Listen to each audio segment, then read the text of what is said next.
the Church of Scientology is so afraid of. This is SPTV.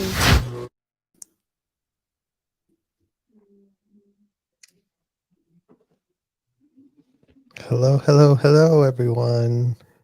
Okay, you were not joking. There's a lot of people already here. It's populating. Yay. Happy Friday. Happy Friday. I know, and it's so close to, the first and everything along those lines. We're starting anew. Every day is a new day, you guys. Every day is a new beginning. Literally every one of the days that we have.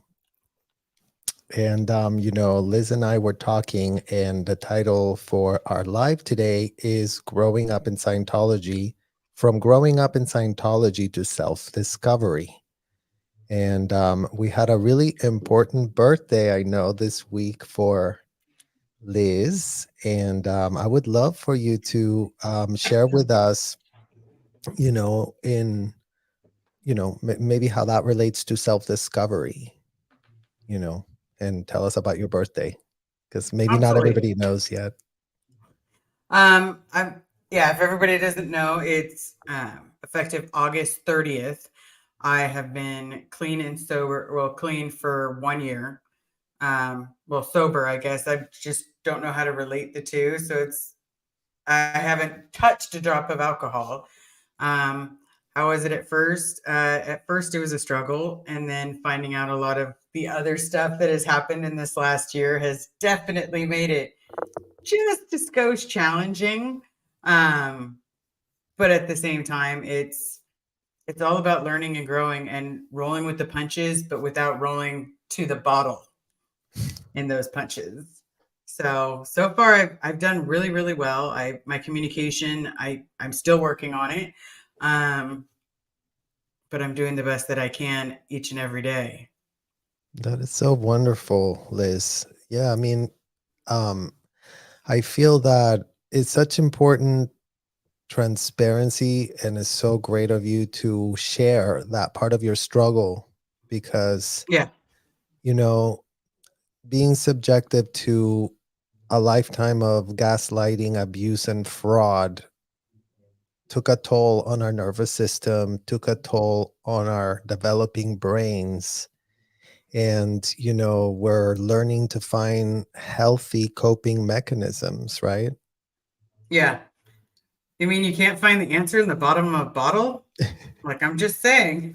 Maybe genie in the bottle. Maybe you can find a genie. If you rub the bottle and some genie comes out, maybe.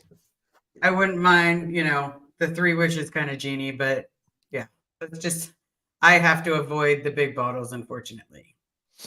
Well, and I think that, we all have to really have that very sober conversation with ourselves and really make an assessment of what's not working today. We started this whole show about it's a new day, it's a new Friday. Well, we would like everyone to ask themselves that question for themselves, because it's never too late to ask yourself that question. What is not working for me today? Absolutely. And, maybe gain some self-reflection and allow yourself to really get into your intuition and know because it's there. All the answers are inside of us already, even these horrible things that we've been discussing all week. No one is being served. No one's being helped. Even the people that are committing the abuse, we're advocating for them. We're advocating for all of this to stop and to come to an end, and to make that assessment. It's like you can be addicted to the rhetoric of L. Ron Hubbard. I mean, it's an unhealthy coping mechanism that is being, purported to be given to people to make themselves high on life.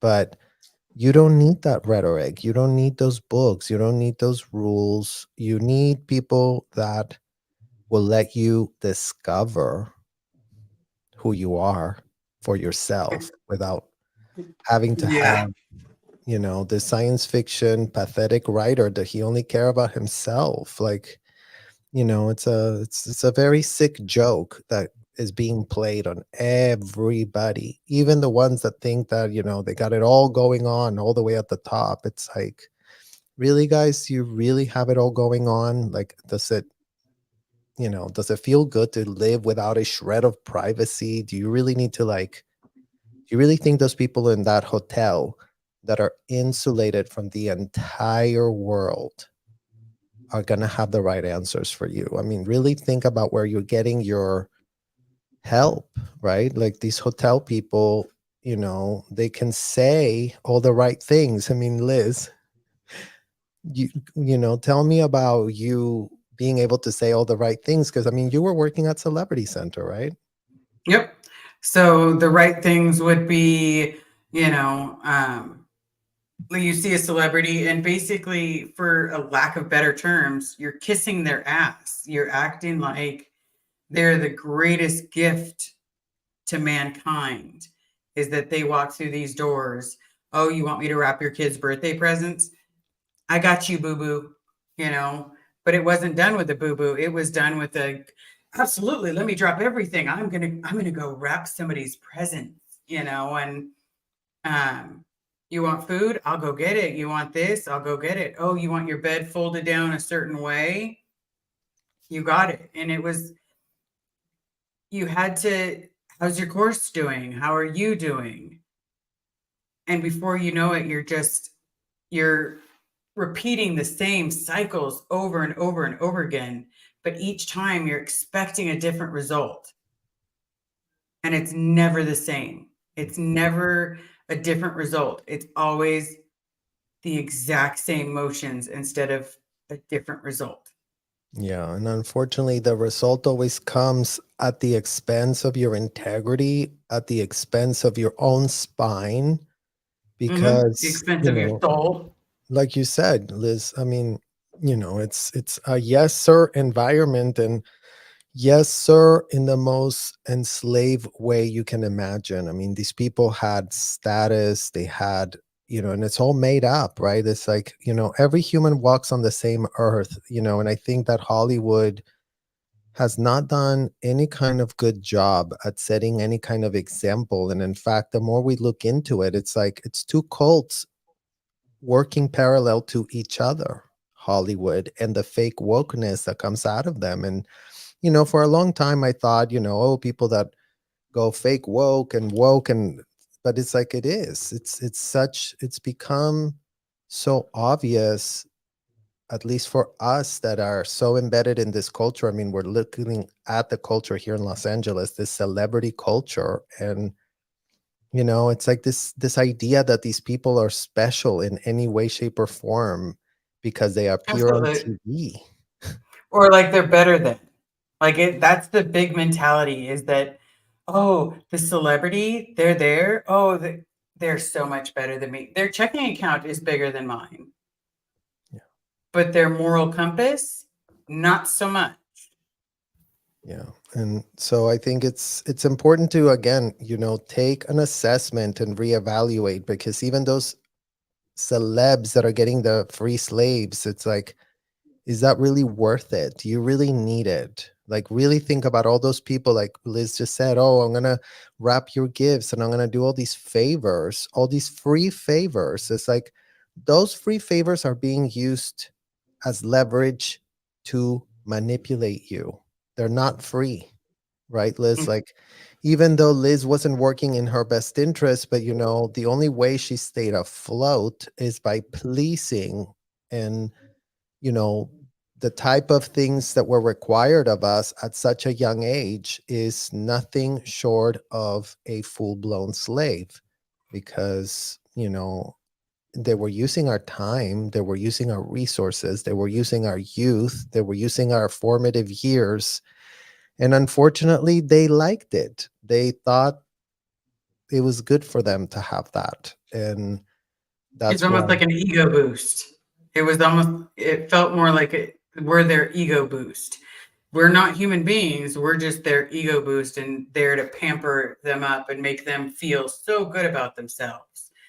But it's not returned. It's, you know, it's, you're out ethics. You didn't get this done correctly. You're being suppressive towards me getting the next role, or you're being case on point. You know, it's like all of these things are just hit on you if they just don't feel you've done everything you can possibly do. Yeah, I mean, and you know, the self-infantilization is a really big problem, because that's what it really becomes, you guys. Like, the celebrities want to be infantile. That's what it's called. Like, they're adults. They have 2 feet. They can get things for themselves. Like, and I get it, you know, sometimes people are busy and they do need more people to do big projects. Like, I understand that there's hierarchies that could be used for that. But the problem here is that, you know, in what world would those hierarchies involve children at the scale of what these hotels put on these billion-year contracts, complete fraud, coerced? I mean, every recruitment story, Liz, comes with coercion and fraud. Like, Absolutely. know, I know mine did. Mine absolutely did. You know, as far as I knew, when I signed my contract, and again, we all have different stories, but when I signed my contract with celebrities, well, with the Manor Hotel, I was under the assumption that they were just finishing my paperwork from Gold. I kept reiterating, I've already signed my billionaire contract with Gold. I've already signed my contract. I'm supposed to go to Gold. And that's when I was fed a line of horse shit that the Manor Hotel is like a sister to Golden Era Productions. And it couldn't have been further from the truth. And you don't find out until you're done with the EPF thinking, oh, I'm going to go to Gold. Oh, no, you're going to be a housekeeper, which I have no problem being a housekeeper, but just keep that up front. You know, I loved being a housekeeper. I thought well, minus the skirts. Like, I wasn't a big fan of all that junkety junk, but I loved cleaning people's how long rooms. were you a Like, housekeeper? I want to say like a month, A maybe month? less. Okay. My partner I don't remember her last name, but her first name was Angel. And she would just make the funniest jokes. And man, that girl know how to clean, like, and fast. Like, you would have thought she was on like a shopping spree or something, because she was just Was she a and foreigner or was she American? no, she's American. Okay. Or yeah, as far as I knew, she was American. She had a sister and like a sister or sibling in another org, Hmm. but she told me once that she was supposed to be an auditor. And so she couldn't be an auditor because they didn't have enough housekeepers. Yeah. So, I mean, again, you guys, when we talk about this hotel culture, it's like, you know, it's like this hotel, but it's also what you just said, Liz. It's like this, like the promise of this big TV studio, right? And that's why, going back to the Hollywood, the celebrity, it's like these people have a full-blown studio, you guys, at this Golden Era Productions, where Bob Ferris is currently still in this year Yep. 2023. He's not dead. That was a false statement. That is shady AF. Like, what in the hell? Like, where else can we find an example? And if you guys are in the comments telling us where, let's say that, you know, and even in the LGBT stories that, you know, it gets complicated. Parents sometimes don't want their kids, whatever, but it's like, who tells their kid they're dead? Who puts that rumor out Right? there? Who puts that rumor out there? Like, it's fine. I never want to speak to you. I never want to see you. But the dead part, like, what in the literal, like, it just seems like, how is that string not being pulled? How is that not weird? Like, you still don't even know. Like, you still haven't even laid eyes on him. No, So I if they're haven't lying laid. about his death, and the Riverside PD can't even take it upon themselves to, again, it's like, Liz, you came saying, I thought he was dead, but I hear he's there, and now he is there. But It's like being in a desert and the oasis pops up, but you keep running towards the oasis. but the oasis keeps moving. And that's how it feels. It's like he's so close. He's just behind this fence, but I can't hop it because then that's breaking and entering. But he's right there. Like I just come out. If you want to stay, fine. But just come out and You tell me just that. need to know if he's dead or alive and stop playing games. And why Yeah. the Riverside PD has not a shred of scruples inside their heads to tell us now. Tell us why, if a person was said to be dead, and even the statements they put afterwards, like all didn't match. Like, oh, but he didn't even know he had a dog. What in the hell are they talking about? That's another false statement on top of another false statement. And these statements are not just some frivolous statements that we're making a big deal about, you guys. And No, they're huge. it's somebody's, if Liz's dad is really alive, she should know at least that, and he should see it for himself. And then if he wants to say no, leave, I don't want to see you, like, Liz doesn't, I mean, we're not here, we can't. Adults have to move their 2 feet, even under this horrendous situation that we're in. I mean, at the stage that we're in, it's all racketeering scam, and it should all fall apart, and the police should do their job and start pretending that their job is so hard. Because you know what? It's not hard. There's laws that apply that have not been enforced, that are already all over the books. The laws exist. It's just the people that are supposed to enforce any shred of law could not be more compromised, could not be more complicit, could not be more ineffective in this year 2023 after everything that's on the public record. Yeah. And I'm not trying to bash on any officers. I know it's kind of like this weird situation where they're also not inside Scientology. So, but they're still trying to follow along whilst kind of doing the best they can. So I can't fault them for trying, but let's try harder. Let's do something different, because obviously doing dance A is not working. Well, let's go over here and let's do the cha-cha. Well, if the cha-cha doesn't work, let's go over here and do the tango, because the dance that we're doing right now, the little 2-step, is just not working. And we need something to work. So that way, again, I'm not saying he's going to be my dad, but I'll always love him as my dad. If he doesn't want to be my dad, then okay, I will work on someone else. But I want to make a face-to-face, and he can have the balls to say it to my face that he doesn't want to participate. At least I tried. And as long as I can still look at myself in the mirror and say I did the best I could, then I'm happy.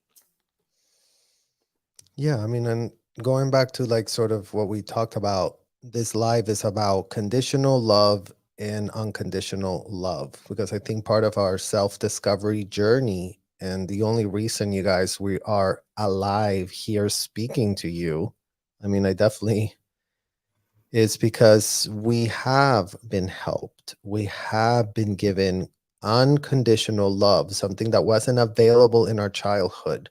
No adult could give us unconditional love. When adults treat you as an adult and you are a child, that is very unloving, that is very disgusting, that is very inappropriate.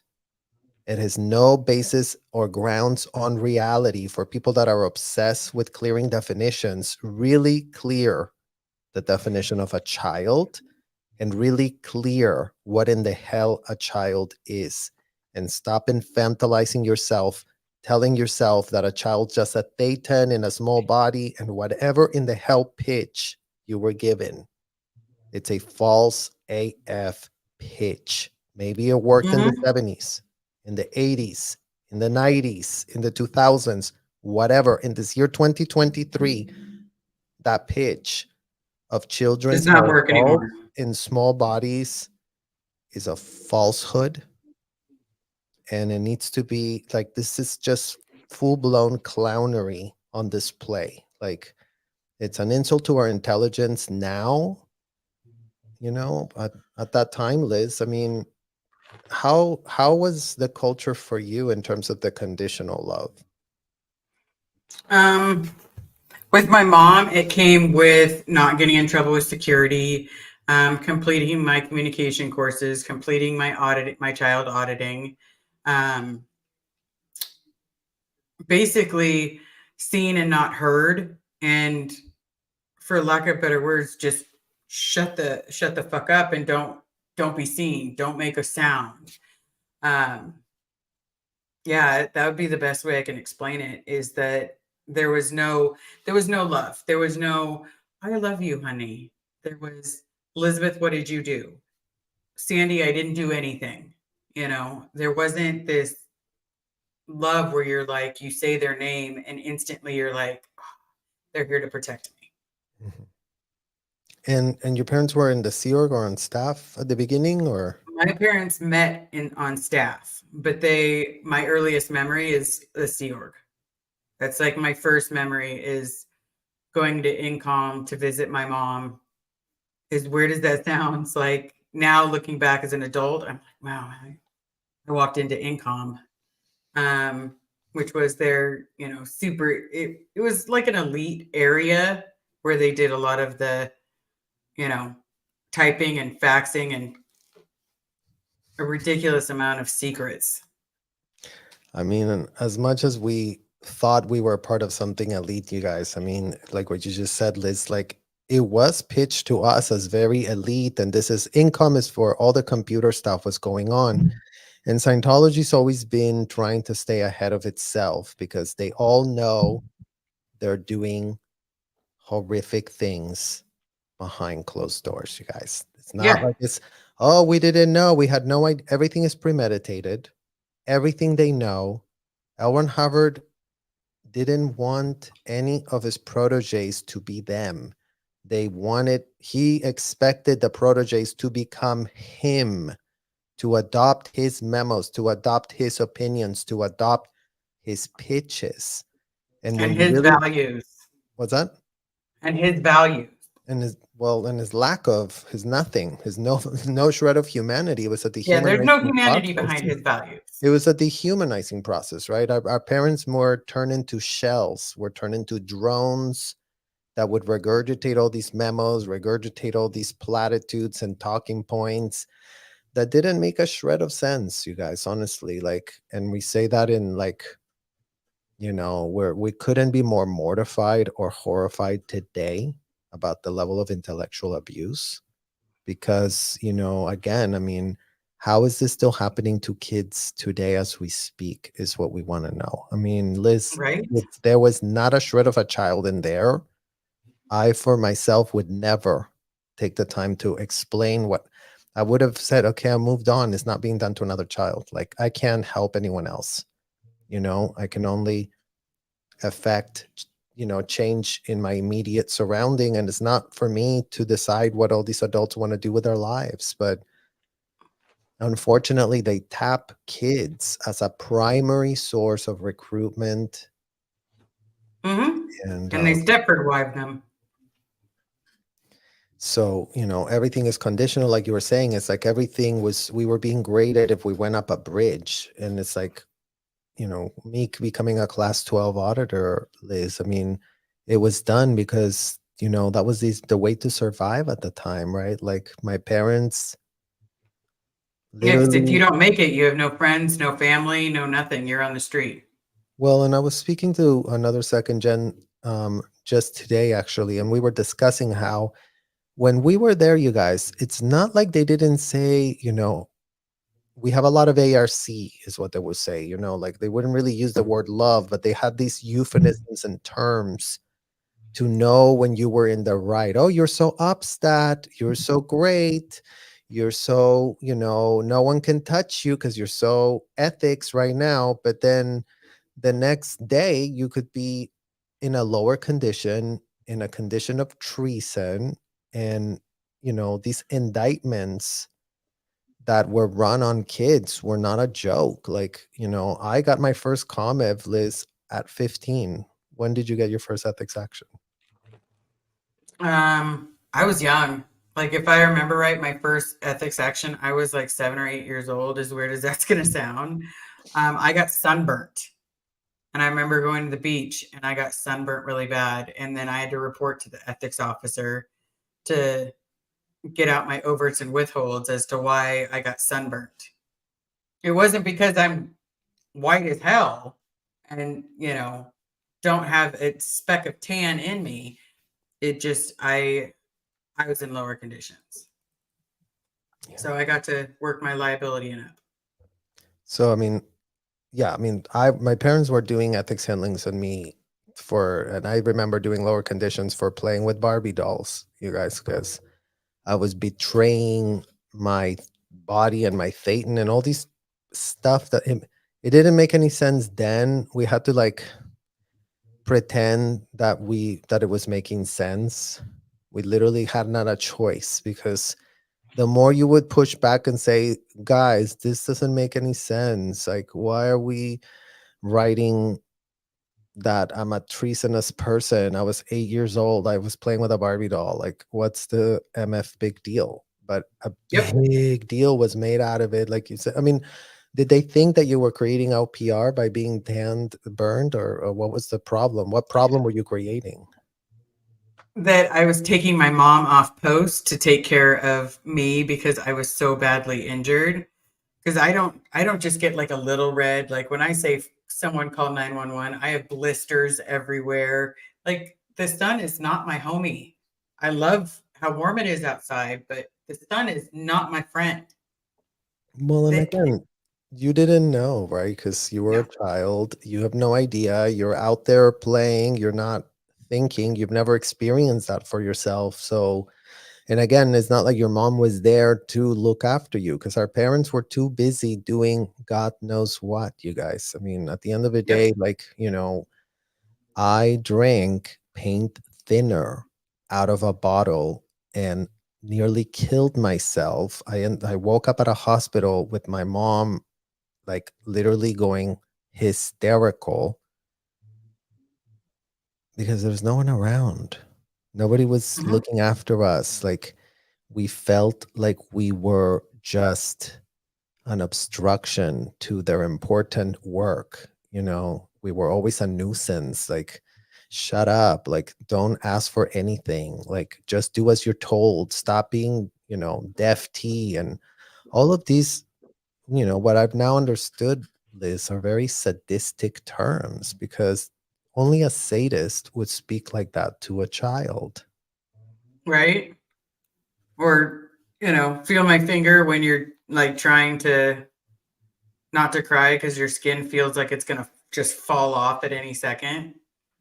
Yeah. I mean, none of the handlings make sense, you guys. And again, it's like the level of intellectual abuse that, we're being still told that intellectually abusing kids at this level is a religious experience. And there's just no way that can fly in this year 2023. There's just no way to make it understandable now. It's like one of the things that I was talking to Nora about this is that, there's many things in this world that can be, all kinds of shades of gray.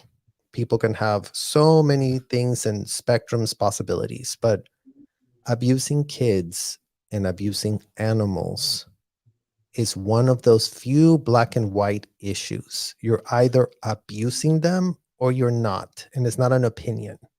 Anybody that doesn't have a shred of a perception to understand that has other problems to deal with for himself.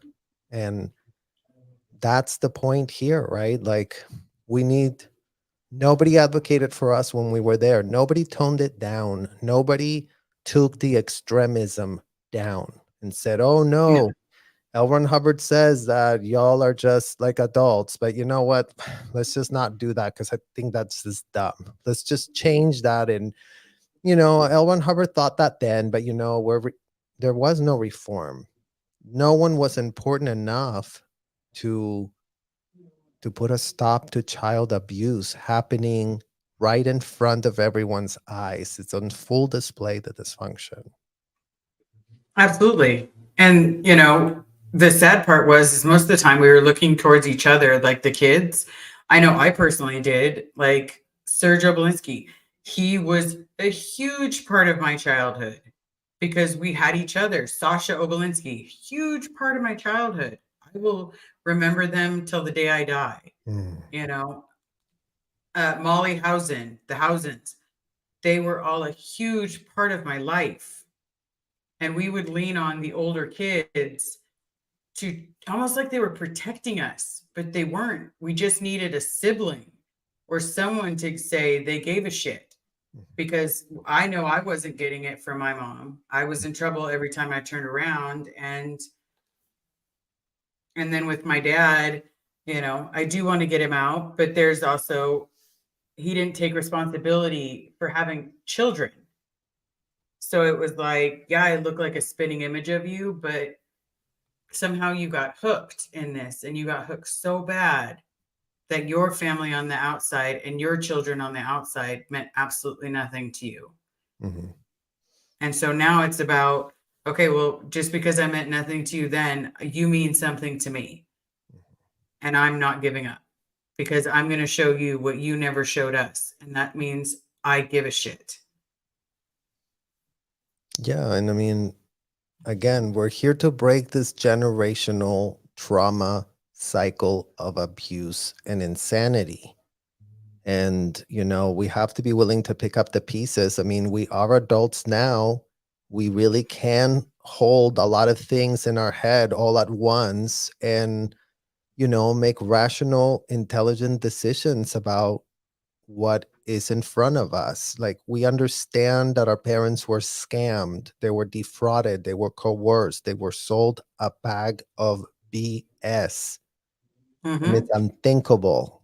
So we are still advocating for them, even though they were the ones that got us in the problem in the first place, right? But Yeah. I mean, it's like, again, it's like these people were under the influence. Going back to the original part of this conversation, Liz, as you celebrate sobriety, you know, it's like you're not under the influence because you're making conscious decisions that you are finding yourself being able to make now, that you're not relying on all these other coping mechanisms that are not in your best interest.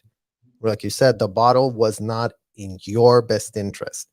It might have No. gotten you by, it helped your brain and all that trauma and all that pain that you felt, but it's like it's such a temporary fix, and it's destroying your body from the inside out, and you don't deserve that, right? It's like that's that part of that love. It's like you have to cultivate that love for yourself, and you have to be like, no, that's not what I deserve.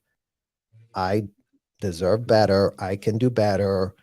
This is a new day. Yes, it's been very problematic because it becomes that cycle, like you said with your dad. It's just, then they just become that. They can't even see themselves as anything else other than that.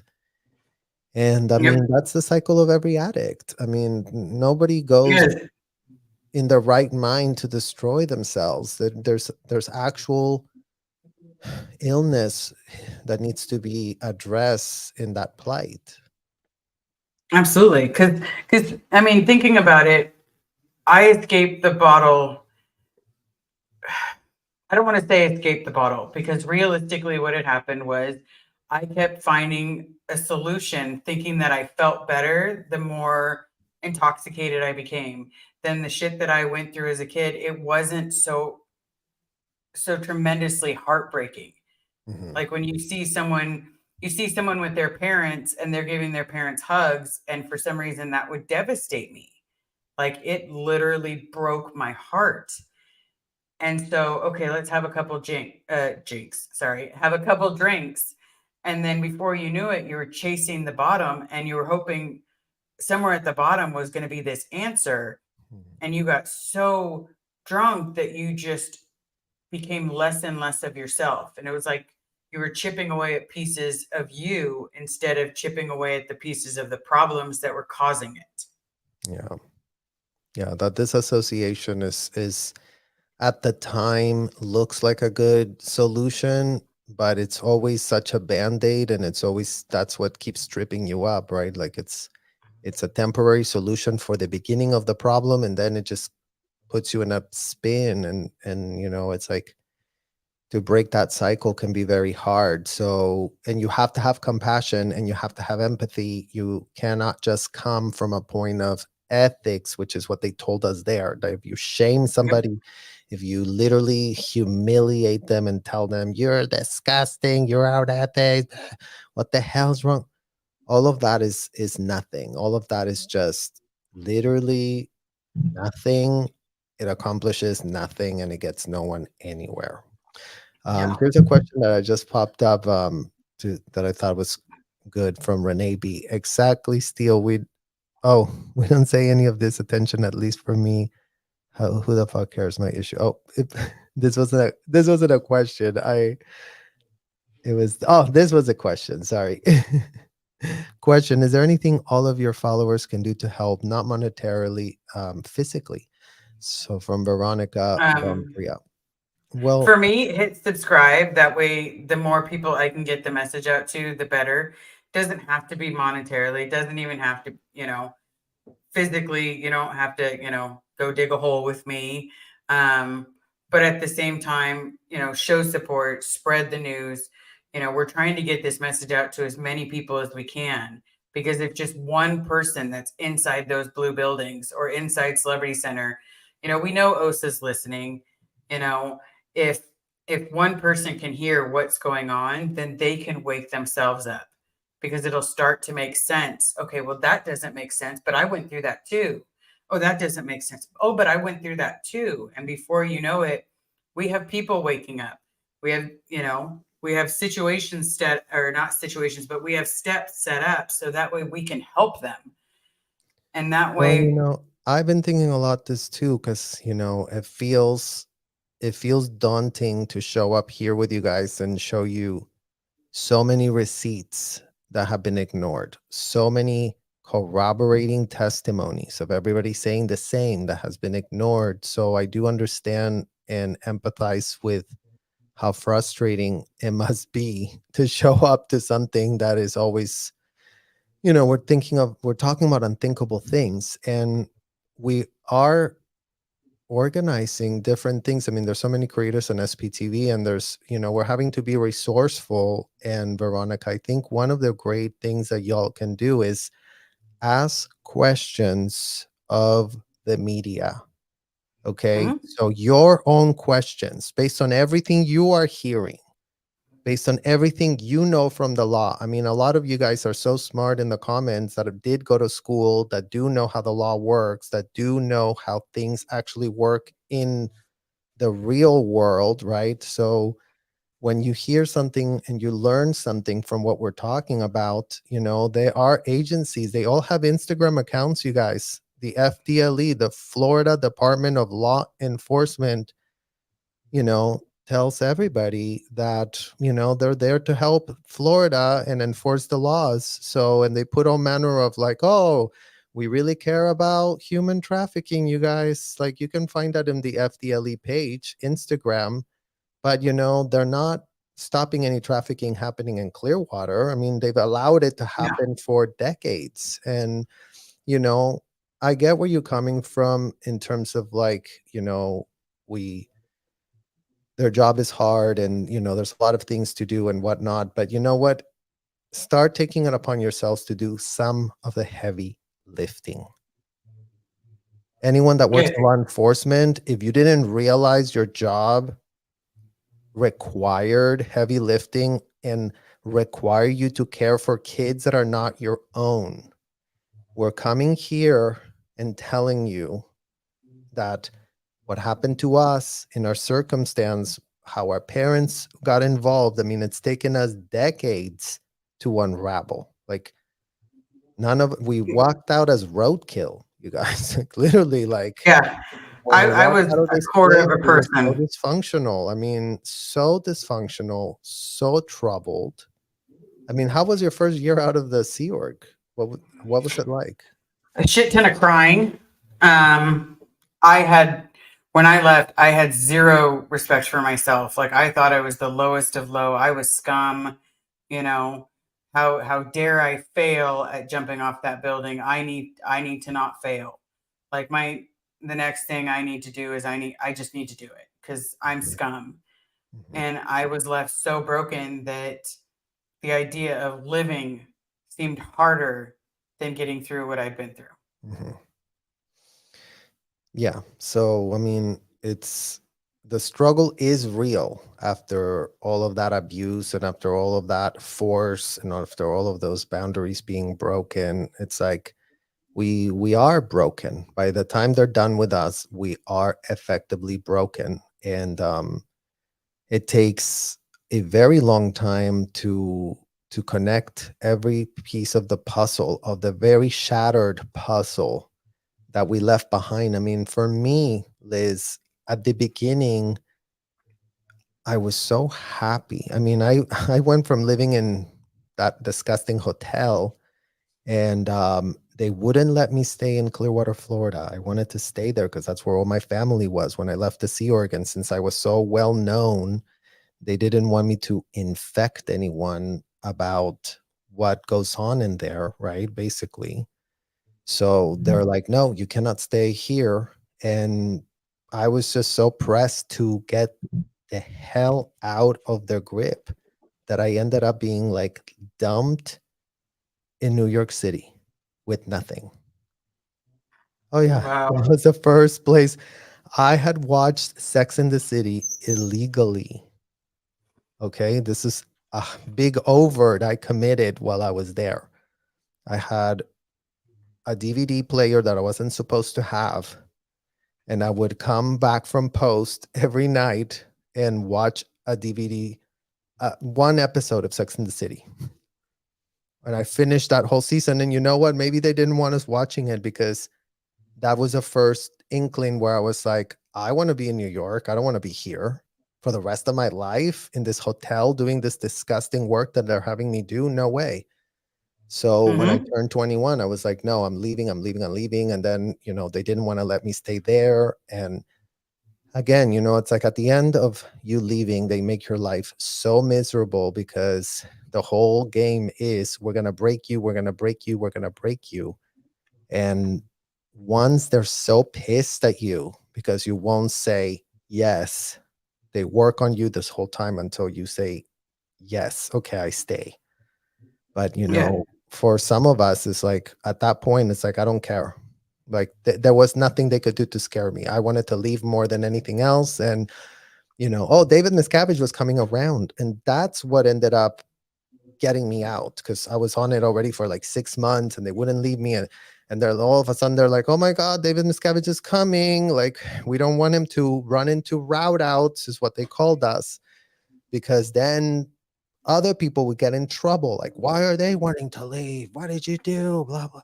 So it was all these things. So, you know, we, I ended up leaving. And at the beginning, I was like in this big high of being in the world and everything seemed amazing and fun. But, the struggle runs with you. I mean, and I was still a, devoted Scientologist with hundreds of $1,000s that I owe them. I mean, I was like, like we were like in this like dead bondage from hell, and Yeah. I was one of those people that did pay the freeloader debt, believe it or not.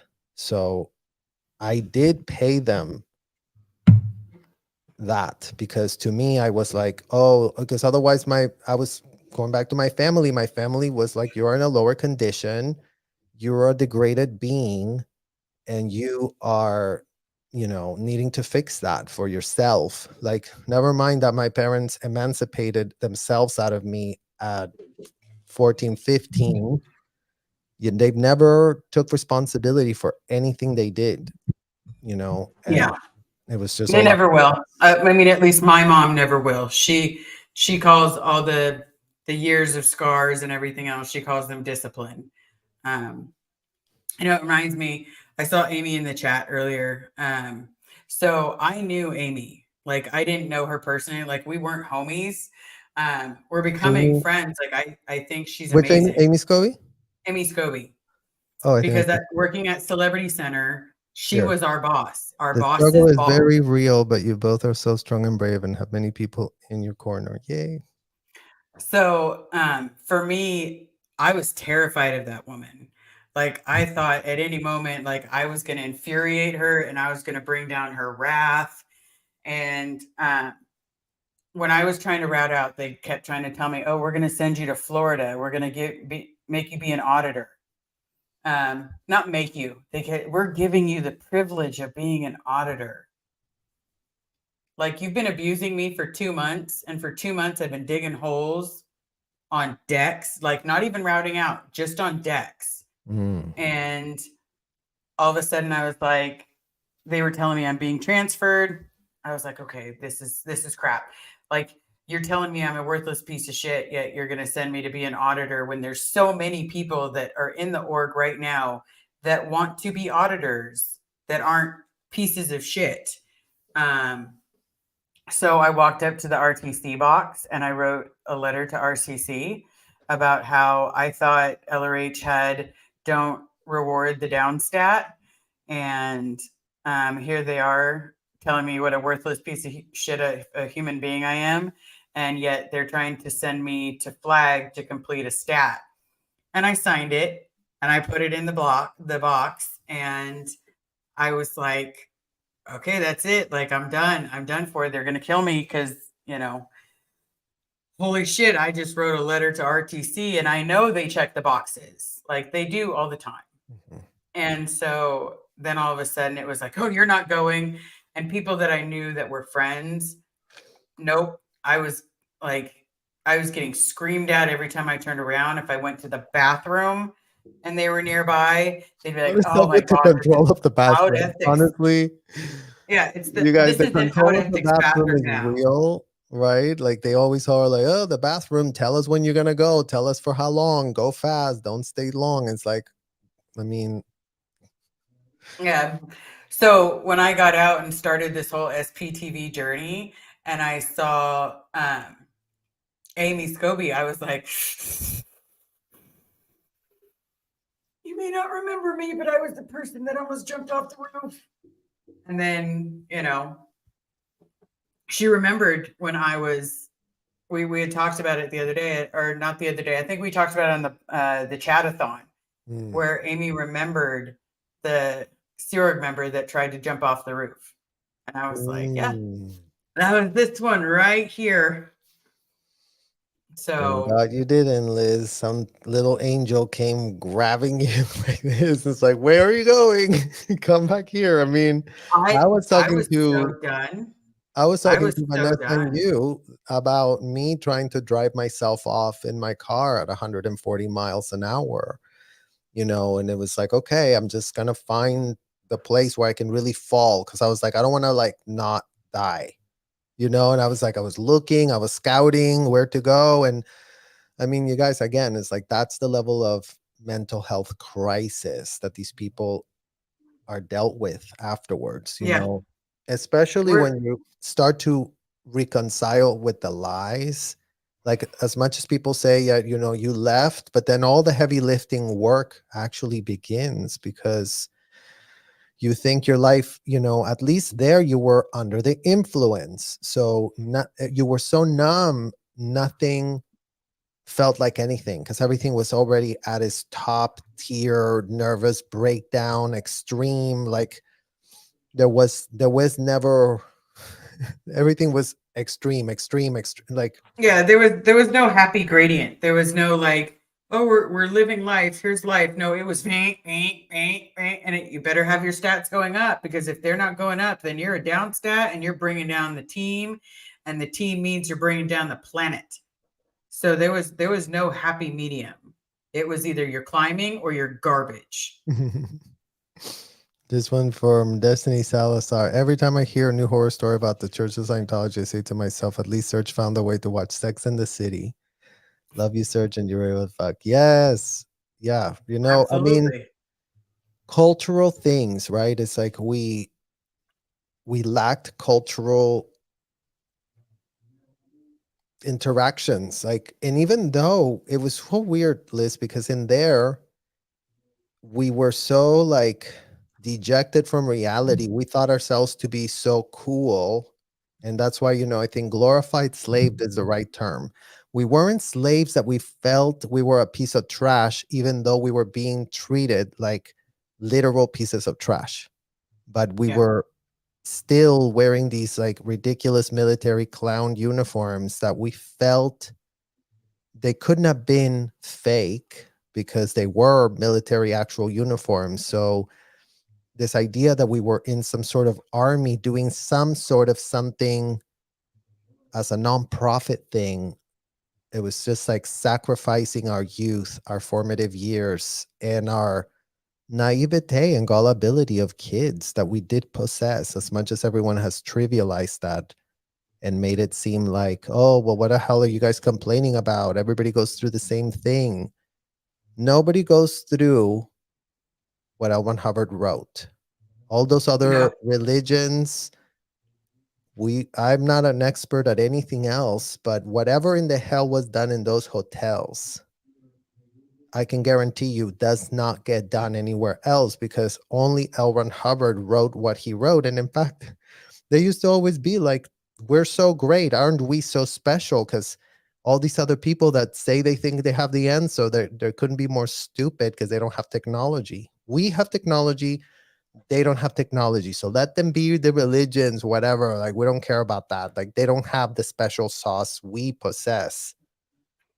So again, it's all this diluted, delusions of grandeur is what it's called. And it's appalling because it leaves people doing the unthinkable without scruples, like, parents not caring for their kids, or parents literally, how can you turn a mother against her own maternal instincts? Because they don't view them as maternal instincts anymore. Remember, because you're just a meat suitcase and they're an adult in a little body, so it's you're the parent to the Thetan, and the Thetan, if it doesn't work out this lifetime, you'll see them again and again. You guys are tied to each other. Like, she's going to be my mom for the rest of my existence, every repeated life I have. And rinse, recycle, repeat. No fucking thank you. Mhm. But they make them believe, not make them, but it's kind of like they guide them into stupidity, where they're like, this is the only way. This makes no other sense than doing it this way. And ignore the feelings you're having. Get your TRs in check. Yeah, I mean, it's just they just fall for the false pitch, you guys. And again, we're advocating for them because yes, they were stupid. Yes, they were naive. Yes, they were gullible. Yes, it was another time. Right? My parents got into this in the mid-70s. There was no GTSing. They couldn't Google anything. There was only one source they were getting their information from at the time, which was, oh, New York Times bestseller. That's one of the first things that L. Ron Hubbard used in a very criminal, disgusting, nauseating way. Because, oh, just because he's a New York Times bestseller, you would think that the New York Times would have had the time to vet what they were New York selling, right? But right. in that first book, you guys, it's like, again, it's like we, the kids that did have to do the heavy lifting, reading those disgusting books, where in that first book, you can find L. Ron Hubbard pitching the idea that a daughter gets kissed passionately by a man should have absolutely not a shred of problem with that. And if she does have a problem with that, then it's the child's problem.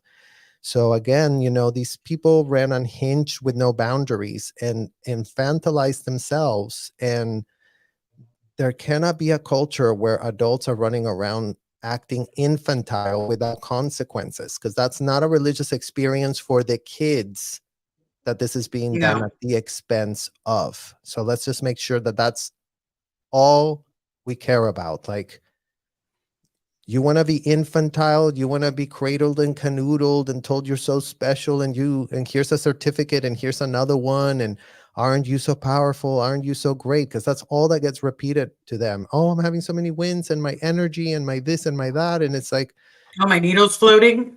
floating needles, floating that, things that are not for any child to be able to be asked to consent to have that done to them, you know. Yeah, So nobody asked me, do you want to be here? No, and that was never asked. no, and And in fact, then, if you said, well, I'm having questions, I'm having doubts, what in the literal hell is wrong with you, Liz? How could yeah, you not want to help the planet? How can you be so suppressive that you want L1 Hubbard's technology to fail? You want everyone in society to die. You don't want to help us. Like, how dare you? Like, what the hell is wrong with you? Like, yeah, how is that an it's, argument that a child can sustain? yeah, because you can't come back from that one. You literally, if someone is telling you that you're being so out ethics, that you're bringing down the planet, you're making it so that people don't understand the word and have the knowledge, but it's laid on you at such a young age that you feel like you're a failure, like you're a piece of garbage because you do not want. Of course I want the planet to be cleared. Of course I want everyone. I'm so sorry. And then, but it doesn't matter. You're literally just a piece of meat that they will beat the hell out of and then ask you, please, sir, may I have some more? Yeah. It's a process that is extremely dehumanizing. And again, it's bondage. It's called bondage, uninformed bondage, uninformed consent.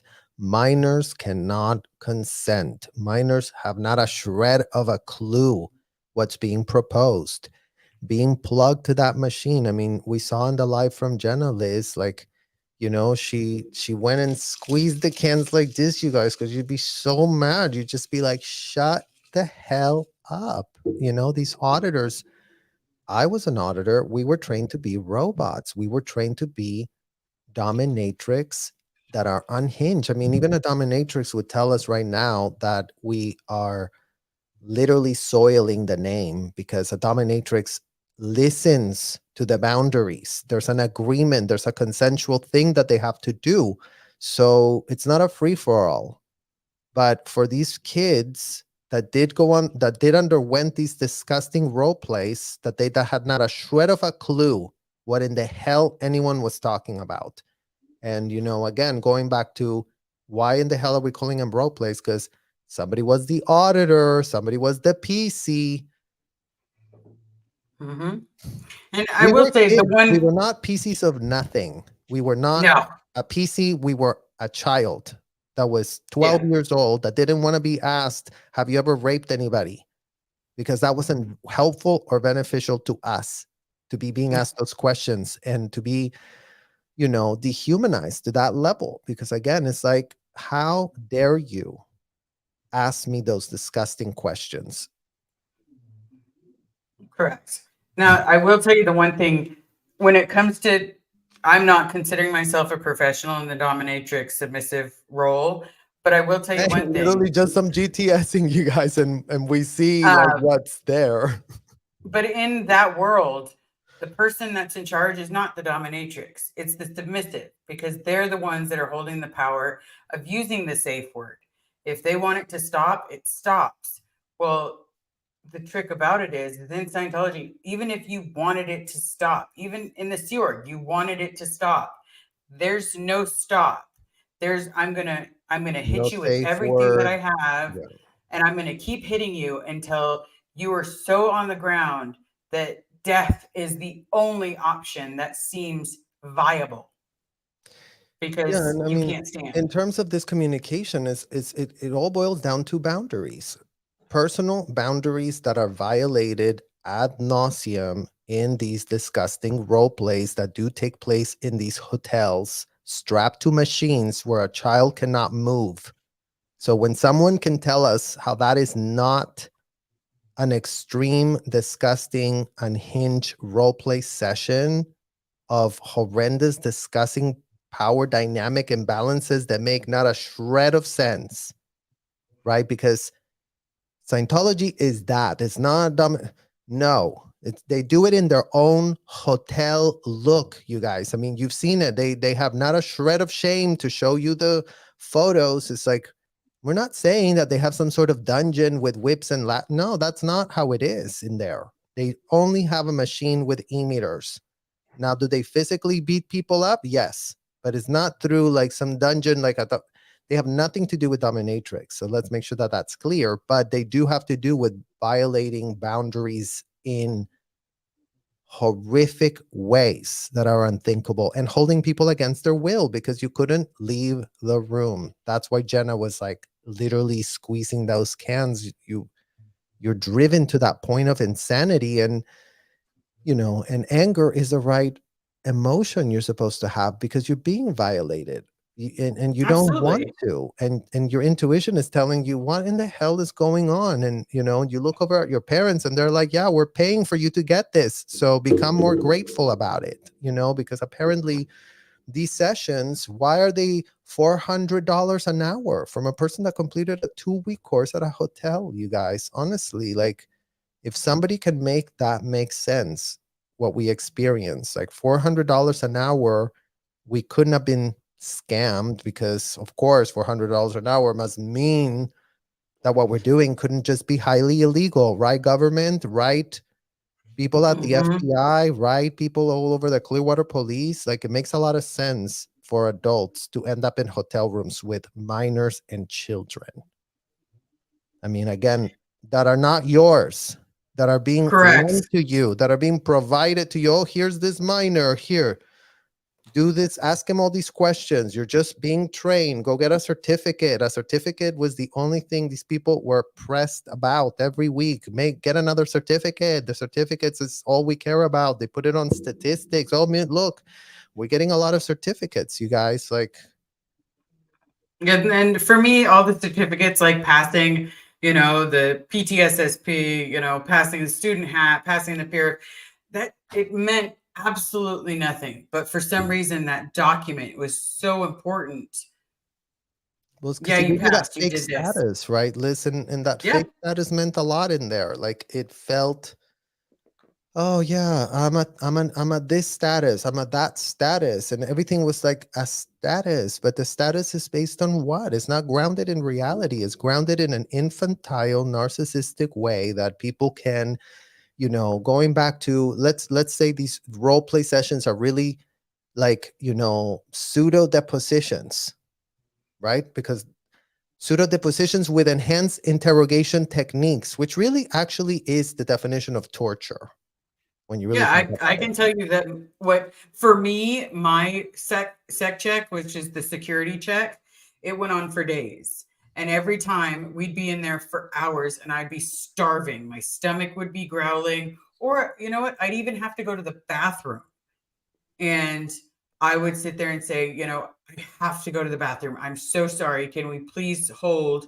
Oh no, if we stop, we're starting all over. We're starting at question 1.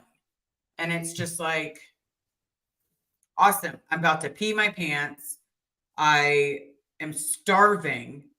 Like, I understand when she Just described getting humiliation. It's angry. just abominable humiliation. Yeah. When it came down to squeezing the cans because I was angry. Oh, yeah. Because there are times it's almost like they wanted you to pee your pants because you wanted to keep going. You wanted to be done. But then they keep pushing you and keep pushing you. And you are locked in that room. There's no exiting out. There's no getting up and leaving, because I know some people are going to say, well, why didn't you get up and leave? That was not an option. You were physically restrained, you guys. Like, literally, the auditor is instructed to physically restrain you. And that's why okay, it's more like an enhanced interrogation deposition, because, but even criminals, you guys, are afforded an advocate. Here they're interrogating you. They're asking you every last disgusting, nauseating question, and you have not a shred of advocate. And the people Yeah. that are No. your advocates are compromised. Your parents that are supposed to have scruples, they have none. They tell you, we love it, so you must love it too, because you're just an adult in a small body. And that's how that sick joke is literally played. So all of these adults can be running around infantilized. you know Again, it's like, Why are you doing this as a collective? Because I mean, again, Liz, it's like your parents and my parents made the same exact decision. How in the literal hell did that happen?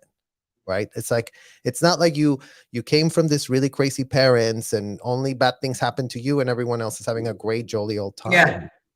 No, all of our stories are almost spot on. And we've, it's like you and I, we've met now, but in the Scientology world, we did not meet. And so the fact that your story is so similar to mine, so similar to Lara's, so similar Jenna's, we've all, Vanessa, we've all got these stories where it was like they're so spot on, and you can interview us each separately. Christy from Children of Scientology, you can again interview us all separately, and it's still going to be the same fucking stories. It's still going to be the same part of our lives where they destroyed us. Now, I will tell you one thing, and you may not like this from a parent perspective. When I was going through my hours and hours of sec checks, I finally got a break, and I asked them if I could call my mom. Now, my mom was no longer the LRH-Com of AOLA. She was on the bridge, but living in Sacramento area. And so I would call her and be like, okay, well, I haven't eaten in 2 days. Hey, is this what's supposed to happen? You were the LRH-Com. Is this how people are supposed to be treated? Hey, they're trying to promote me to flag. Like, they're telling me I'm down stat. My mom was just like, do what you need to do, get your ethics in, and you'll be fine. Mm-hmm. And that's how she would close it every single time. Just get your ethics in. I mean, and I'm sorry to hear about that, Liz, because I mean, that's, my mom very much became very sadistic like that. They were very dejected. They weren't there. They got off on the power trip of it all. They got off on ordering us around and telling us and labeling us and, pretending that they were specialists in something. And that's what's so sick about it, right? Because that's all this is, right? Is that infantile, quick buck. I got a certificate, so now I am, acting like an attorney, acting like a doctor, acting like whatever in the hell I want. I'm basically a know-it-all. That's really what it would kind of boil down to.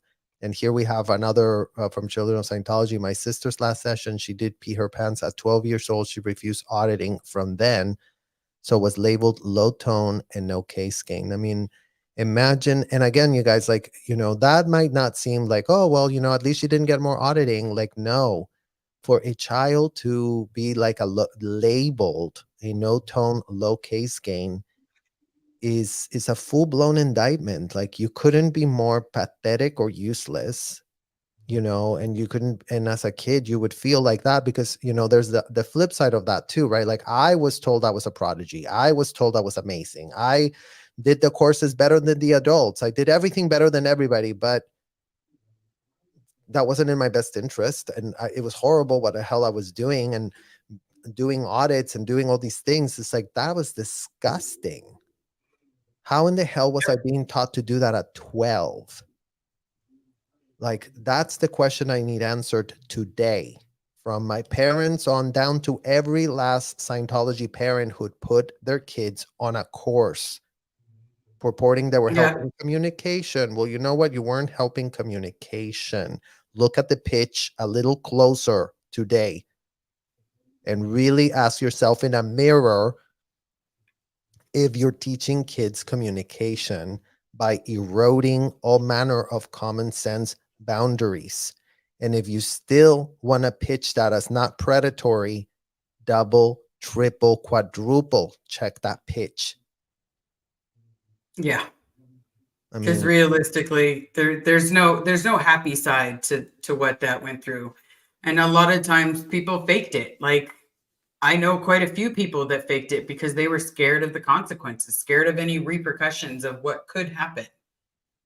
Yeah. And here from Kali Blue, how many audits were you required to do per day, and how long and at what time?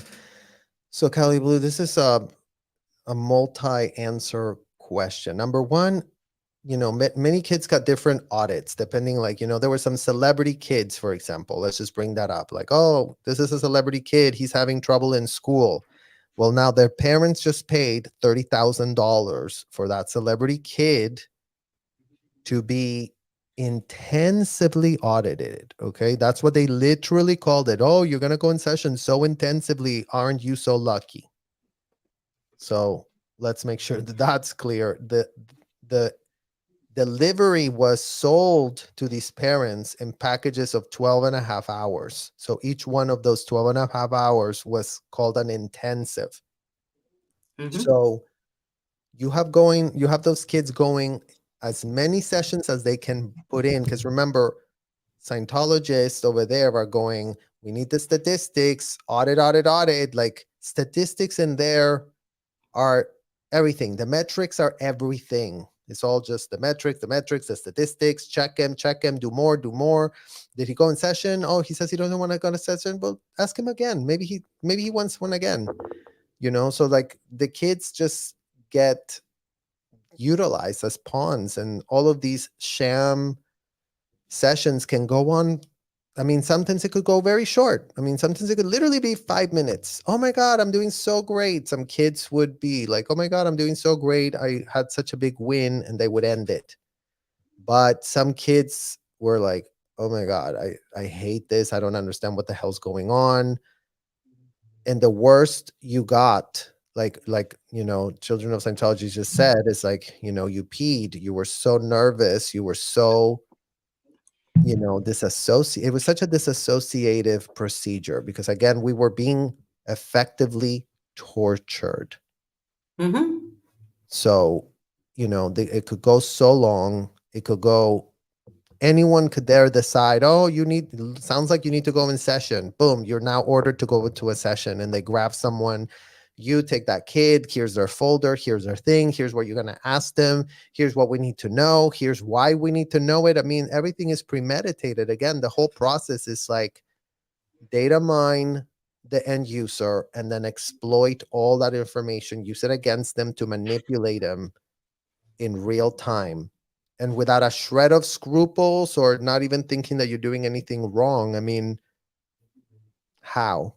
How is that happening to kids? I mean, how is that even happening to adults?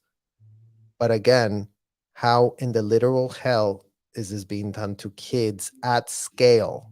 Not one, not two, literally. I mean, Liz, you see how many kids are in our lives now that we're connecting with, and every day we get more Absolutely. and more people.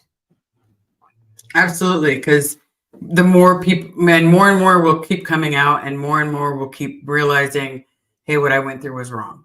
Hey, what they did to me was wrong. Oh, that wasn't as bad. That wasn't as bad for me. The fact that you even have to think about it means that it was as bad for you. Like, do we have some happy memories? Yeah, there's a few happy memories, like being starving and getting pizza for dinner instead of disgustingness. Getting a regular meal and being able to sit next to people without worrying about, oh, you only have a 30-minute dinner and you still got to smoke. Oh, but you have to wait in line. You know, Yeah, I it's mean, a ridiculous amount of things.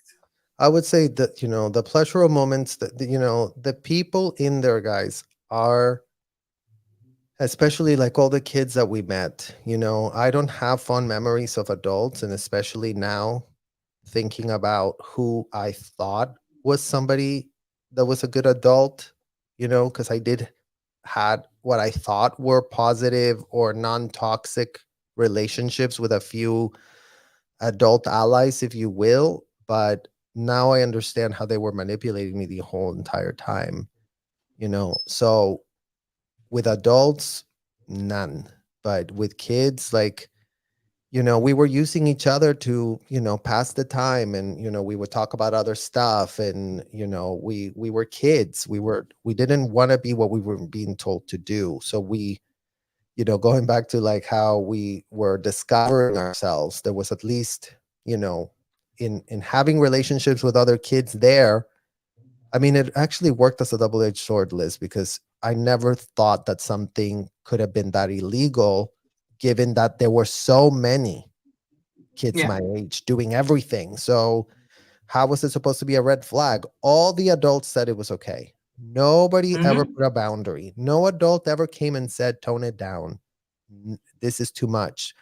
I mean, not for me. My parents never said to tone it down. I mean, I know some people, I mean, like Leah's mom, when Leah got assigned to the hole, Leah's mom said, no, she's not going to go to the RPF. She's not going to go to that hole. And then she was taken out of the Sea Org.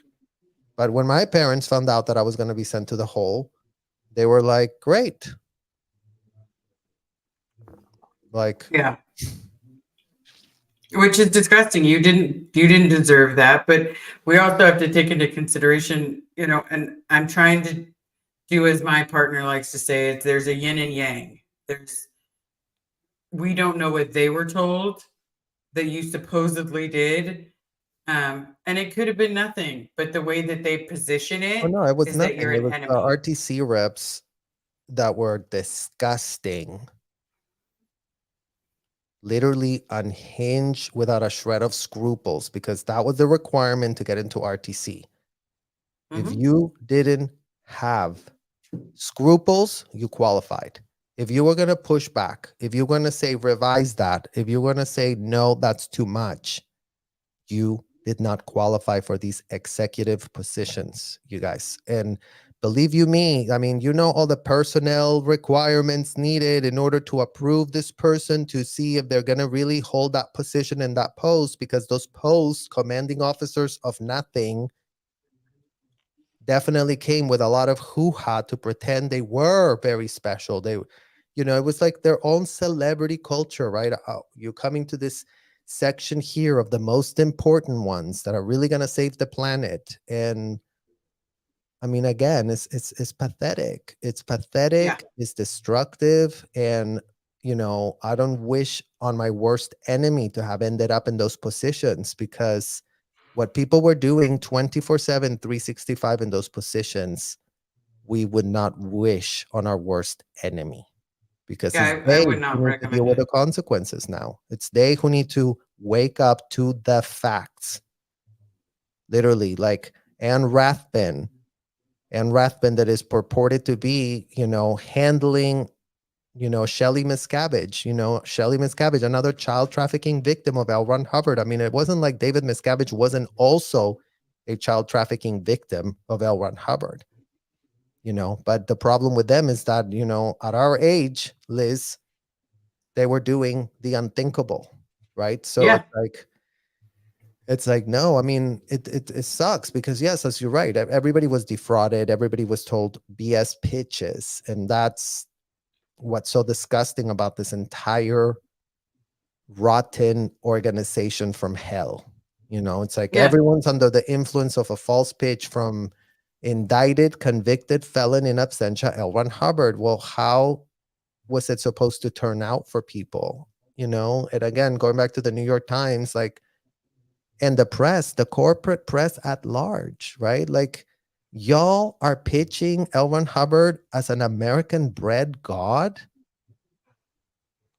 Yeah, it gives me indigestion. But here's another thing that I've noticed. Besides him being looked at like a god, all the dynamics growing up, you had self, you had your family, and the two different parts of your family, then you had the group, then you had the world. You had all these different parts to the dynamic, Mhm. or to what you consider, or the value.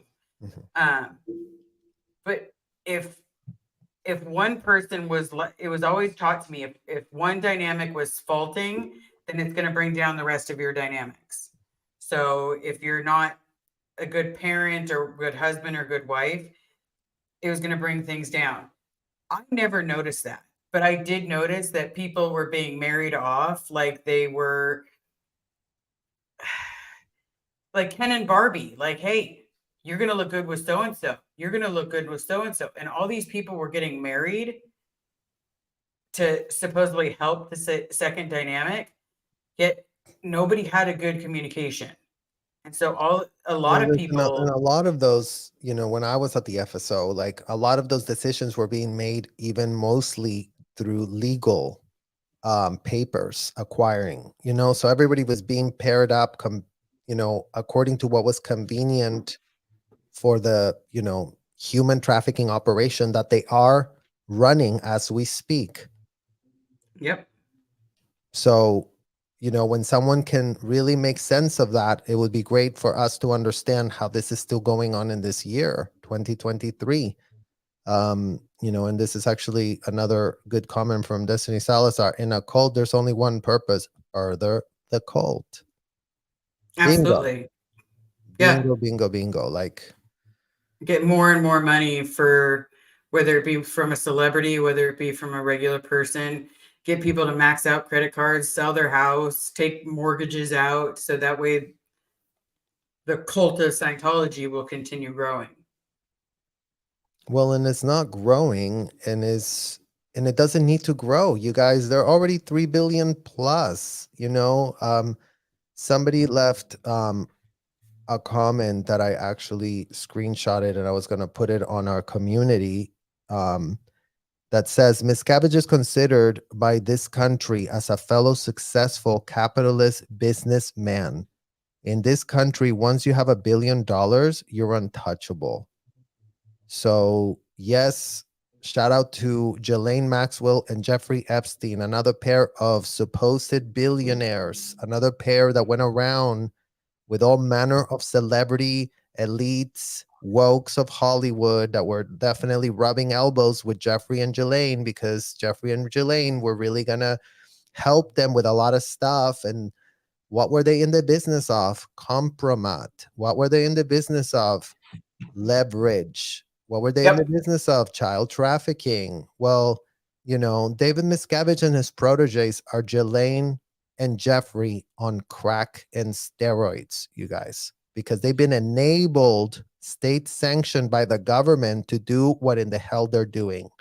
And at least Jeffrey and Ghislaine did get handicapped, because the Palm Beach police was alerted while these massages were taking place by some parents that even though these girls came from broken homes, Ghislaine and Jeffrey were not doing the type of vetting that was being done at our hotels. Let's just start with that fact. Those girls, yeah, they came from broken homes. They never thought anybody would ever give a shred of an F about those girls. And, some of those parents of those girls did come forward at the time and took their girls to the police station. Yeah. So why have no one gone to the police stations outside of us? In this year 2023, why are no police stations doing anything? Taking us seriously? Seriously. Yeah. It's like they're scared. Well, stop being scared. We were scared our whole lives. We're just now standing up, and some of us are standing up with a few other people. It's not like we've got this huge, ginormous group of people. We have a small amount of people that are standing up and telling you our stories, telling you what I've been through, telling you what we've all been through, that it was hell, like literal hell for us. And we just want someone to step in and say, this is not okay. This should not have happened, and that's what we're waiting for, Yeah, we're waiting for, the laws that are supposedly on the books to be actually enforced. I've done a deep dive, and we're going to be coming up with content, you guys, so we can really contextualize for all of y'all how literally, if you just GTS the child trafficking laws and what they say, it's almost as if, these people took those laws and said, yeah, you know what, this sounds like a great business model to do for ourselves. Because if you start going down that list, if you turned it into a checklist, these people check off so many boxes, is unreal. So, yeah, and if you check off more than, if this is a list with 20 different things and they're checking off 19, that's a fucking problem. Like, they shouldn't even make it to number 19 before people are getting shut down, because that means that they are fully aware of what's going on inside. They're fully aware of the torture. They're fully aware of people not being fed, people being put in holes, forced labor camps, I'm sorry. If I hear one more time that they got rid of the RPF, my hair is going to turn gray.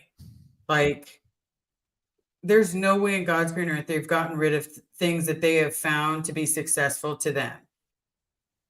And the RPF is one of them. It's just forced labor, 24 hours a day, 7 days a week.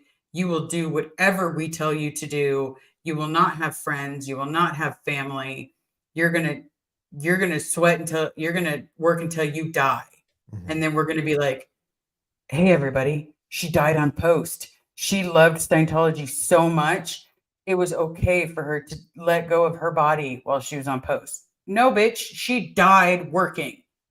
And guys, just so we can, because there's so many lives going on right now and there's so much corroborating evidence going on right now. But Reese, that did bring those receipts to the table of those phone call conversations where, there was a woman at Flag who died in her early 60s, leaving behind a daughter, leaving behind.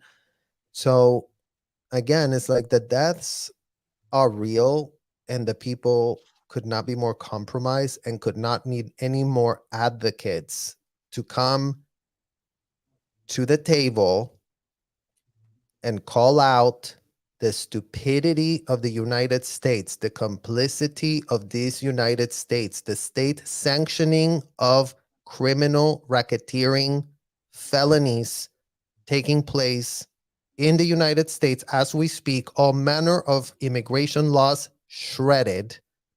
Mm-hmm. Because apparently in this country, we do have ridiculous, toothless, pathetic, easy to circumvent, so you can also bring your slaves. I mean, slavery is alive and well, you guys, and it's not just happening at truck stops like everybody keeps pitching. Oh, human trafficking happening at truck stops, you guys. That's the only way.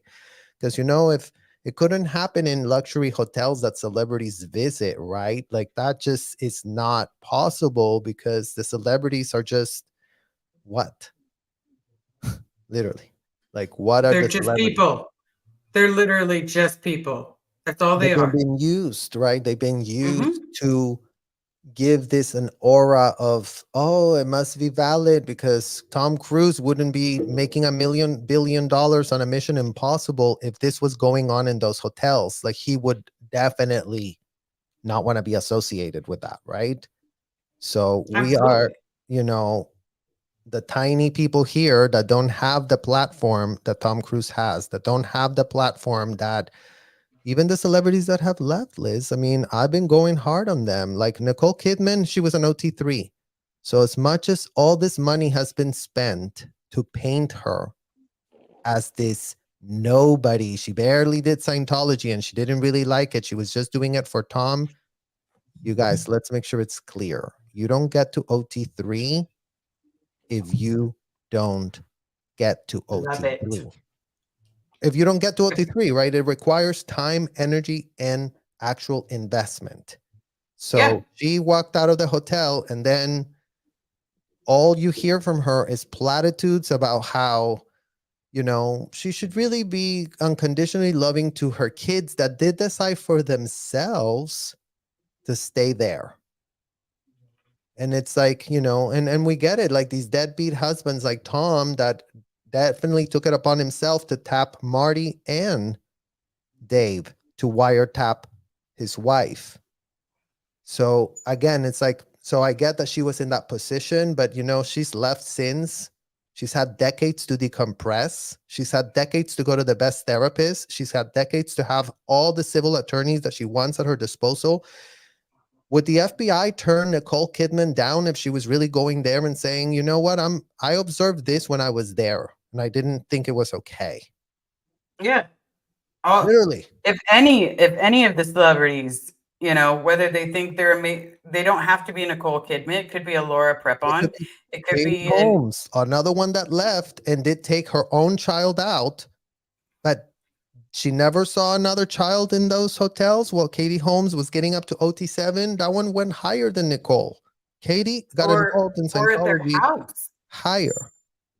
Or at their house. Let's not forget he has, as a Sea Org member, you're not only working for for Scientology, but you could be assigned to a celebrity to be their maid, to do their housekeeping, to do their dishes, to make food. You could be assigned to any of those things.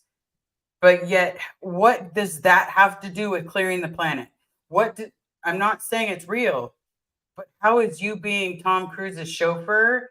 How on God's green earth does that have anything to do with Scientology? Why don't some of these celebrities want to leave? Why, when they have all these people that are doing everything for them? They have so much money in their bank accounts because all of these people, all of these Scientologists and Sea Org members are working their ass off for them for free. And I mean, again, it's like, it's not like the Sea Org members don't know that that's the gig. If you're 21 and up, you did have a shred of a clue. Now, you might have made a stupid decision. You might have been wanting to regret it and whatever. Fine. You know, I don't know about that. But again, it's like, if minors are involved under 21, it's indefensible AF. You know, and that's why I always bring it back to, if you just got all the children's slave labor out, 21 and under, it's illegal to do this shit. It's like, no more kids in Scientology. It's like, and no more seniors too, because you know what? Seniors need advocates too. We find out that as you get older, you cannot make the same, you know, you're not in your best state of mind like your dad. I mean, that's why I know you see that, Liz, and you're having a heart, even though he did abuse you, he did neglect you, he did everything he did. That was on him, you know, but seniors and minors are literally off limits, and it's indefensible that it's still happening today. It's indefensible that everyone's playing dumb as if they have not a shred of a clue, as if this hasn't been documented ad nauseum already by the corporate media, you know, because they've had so many of these adults that have been, you know, portrayed as this big whistleblowers, but they were blowing a whistle for themselves, and they weren't actually getting off any real withholds. I mean, we would know if they were getting off the real withholds, but all we've seen is paperclip withholds, you guys, that have been given to the media. And paperclip withholds, just so you know, is a BS term they use there, because when they were interrogating you and you weren't giving off juicy ones, juicy withholds that could really get you in trouble, because they wanted that. They wanted that humiliation, right? Like, I kissed a girl and I liked it. Oh, disgusting. That's the one we want to really pull. I took $2 from a drawer. Well, who cares? No one's going to get you in trouble for that. So whatever, like, what else did you do? Must be something more horrible that you did. So there's so much these of celebrities, they were being recorded. So it's like, as soon as they got like a juicy enough scandal, these are all recorded, whether you're a regular, not regular, if you're a new age Scientologist, an older Scientologist, it didn't matter where you were on the dollar bill sign. All it mattered is, as soon as we got something on you, some kind of recording, something saying, oh, you touched someone inappropriately. Okay. Yeah, we're going to get that out. We're going to help you fix that. Not go to the police. Not you inappropriately touch someone and we're going to do the right thing and go to the police. No, we're going to throw down, freedom of religion, and we're going to hold that against you. So that way, if you ever try to leave, we've got this on you. And CC Danny Masterson. I mean, that's Exhibit A is Danny Masterson, you guys, which again, working at Celebrity Center, Liz, you would know how these cycles were handled at the president's office. They covered that shit up. They covered up so much. It's covering, right? It's covering with complicity, you guys, because there is a point of no return. If you're suppressed to know so much information, that information is going to come with a price.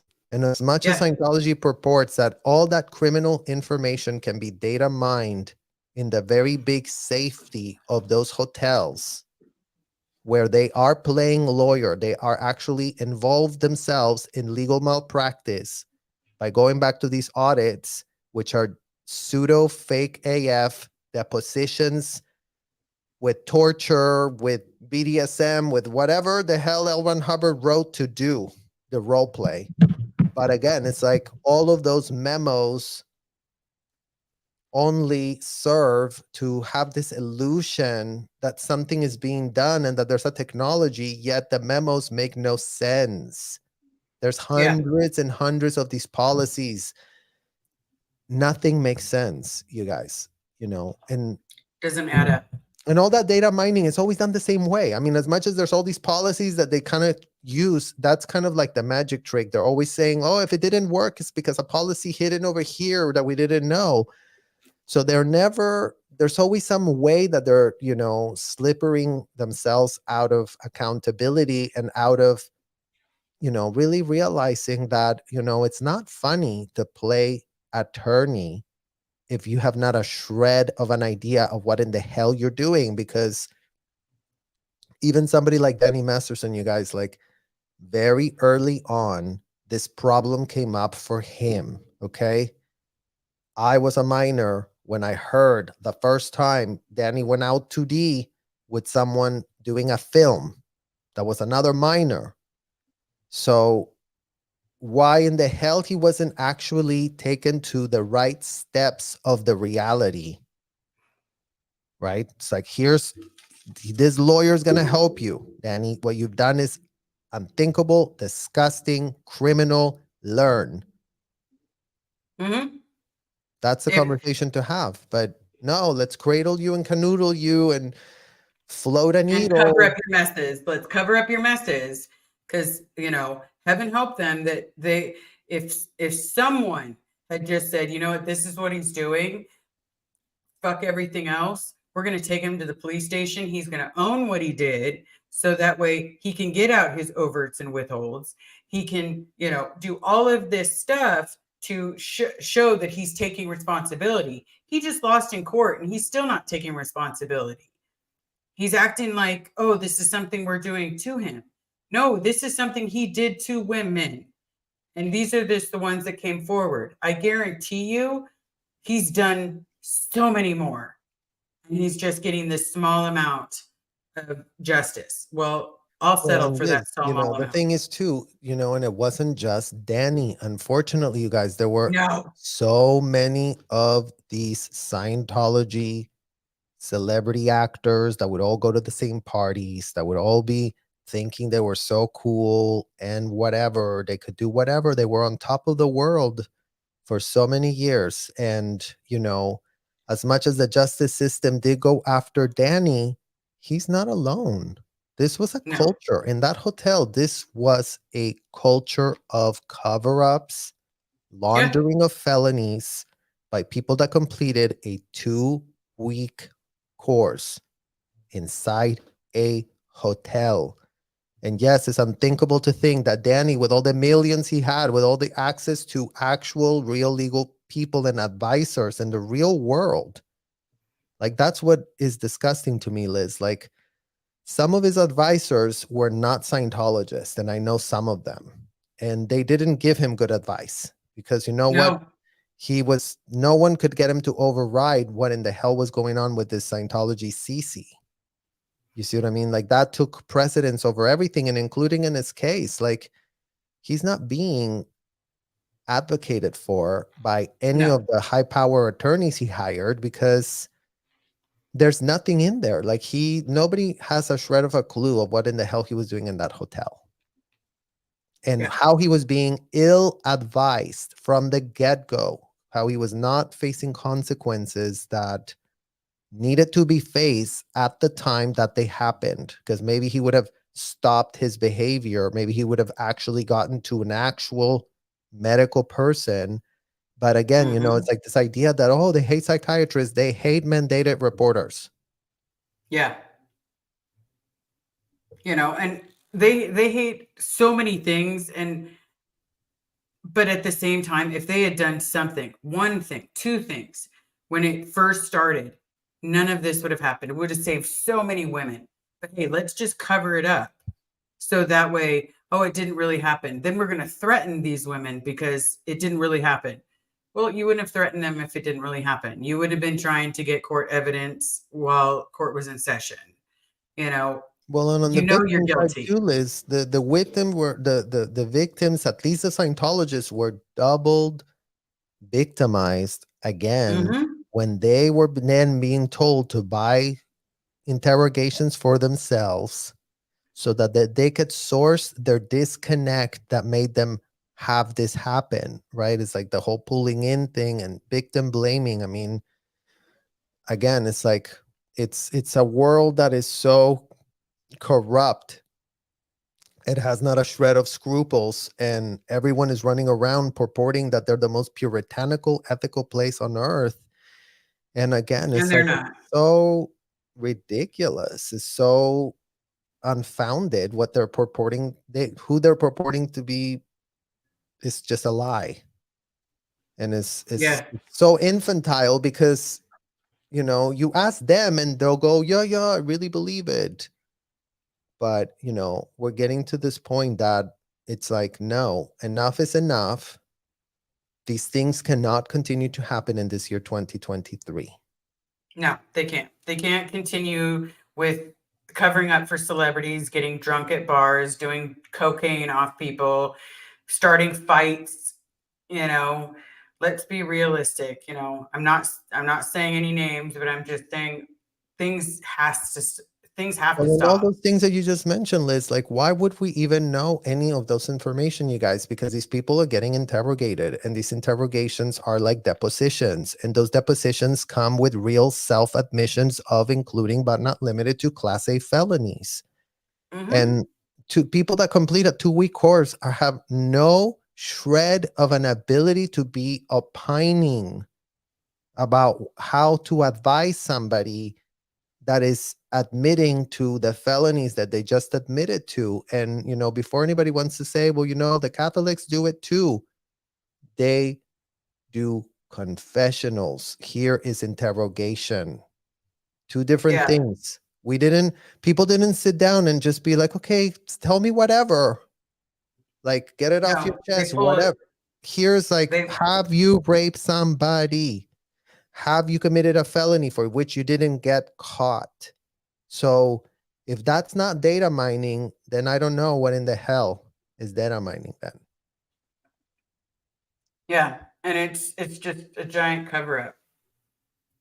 And the difference between the Catholic Church and what Scientology does is you get 10 Hail Marys and a Hail Joseph or whatever it may be. You go in, you confess your sins. Bless me, Father, for I have sinned. It's been 2 weeks since my last confession, not you're pulling it out of someone, just my confession. You're choosing to go and say this to a priest, not having the priest go, hey, did you touch little girls?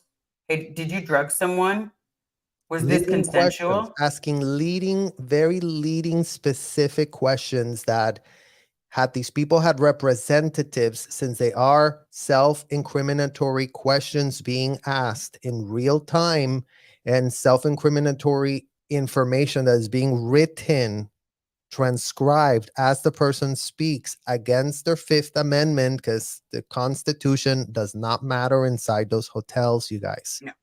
No Constitution matters. They don't care. They're so sure that what they're doing is just so perfect. And they get very pressed if anyone criticizes anything. Well, that's exactly why we are where we are right now, right? It's like it's taken us all this time to be able to be like, no, this needs to be transparency is needed. Otherwise, we're never going to get any change. And Absolutely. a sober assessment of the facts could not be any more needed right in the hell now. For anyone who's under the radar watching our videos, that you think, oh, I have no choice, I have no possibility, you're wrong. The power lies on you. You have to Yeah. walk out of those hotels with your own 2 feet. And if you got kids in there, you better figure out how you get them out, because it's your responsibility. Yeah. You can't leave this isn't an option where you do the whole conditional love thing. That's not an option. You know, inside those walls, no matter what what building it is, because I'm not calling it the other names, what building you were at, it is, everything comes with conditions. And I'll tell you now that I know what truly unconditional love feels like, where I don't have to scrub the floor. I don't have to do all the laundry. I don't have to demoralize myself to feel that someone cares. That's what it's like. And that's what these people all need inside, is the idea that it's not conditional. When you come on the outside, it is, everything is unconditional. We give you respect. We give you value unconditionally. We give you the world. And it doesn't come with Human, only if you right? do It's A, like B, or every C. human deserves dignity, you guys. And I mean, that's it. It's not like, everybody deserves dignity. If they're a human, they don't need to be treated like a piece of trash. No one's superior than nobody. I mean, somebody might have a little more resources and whatever, but it still doesn't make them a better human, as we No, very well know. no. Here's a question that came up. What was it like to be interrogator to the out of control Scientology brats? Um, I mean, the interrogation process is horrendous, you guys. And as much as people think that, oh my God, if I would have been an auditor, wouldn't I have been so lucky? You wouldn't have. Being an auditor is being L. Ron Hubbard. L. Ron Hubbard didn't have anything to his name. The only thing that disgusting man invented was audits. The whole reason we're here is because people were obsessed with the idea of getting those audits. Well, bad news for everybody involved that was obsessed with those audits. Those audits are dehumanizing.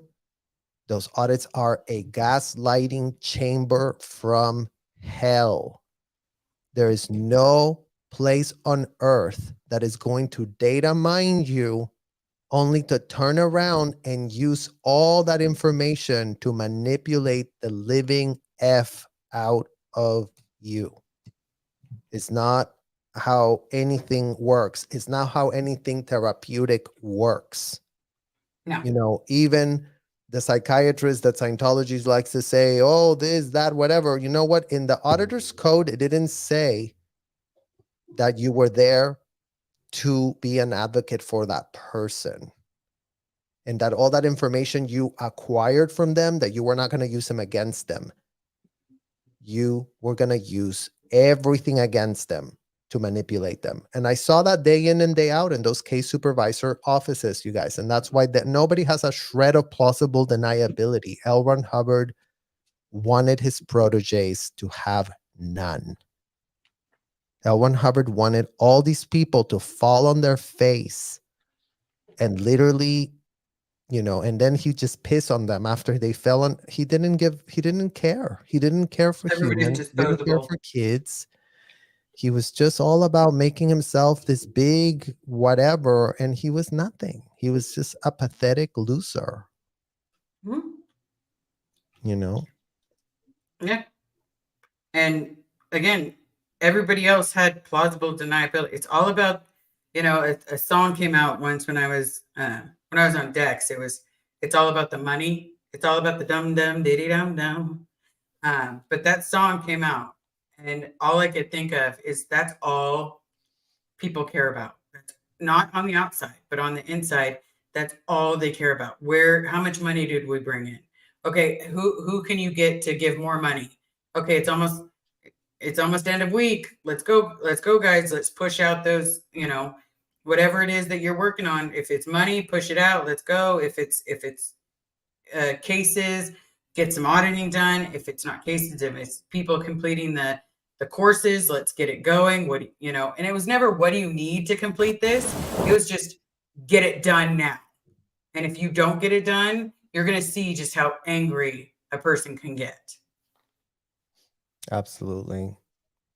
Joni Cummings, now that the both of you are out and a platform to talk about what you've been through, how does it feel?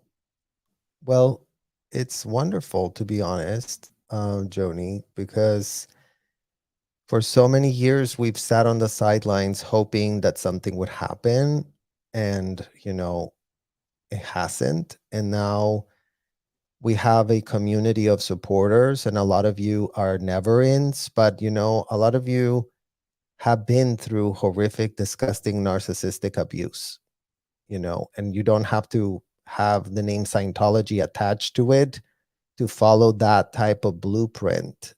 And support is a very big step of getting through recovery, of the recovery process, right, Liz? I mean, for Absolutely. alcohol, for being addicted to L. Ron Hubbard, whatever, you need people on the outside that are going to hold space, are going to listen to what in the hell is going on, that are going to understand and care and give you that dignity and that humanity that you never received in there, because the whole process of how the corporate media has been using us, sometimes, Liz, I find the corporate media more disgusting than the Scientology people, because the Scientology people have the excuse they're under the influence of something, but the corporate media doesn't.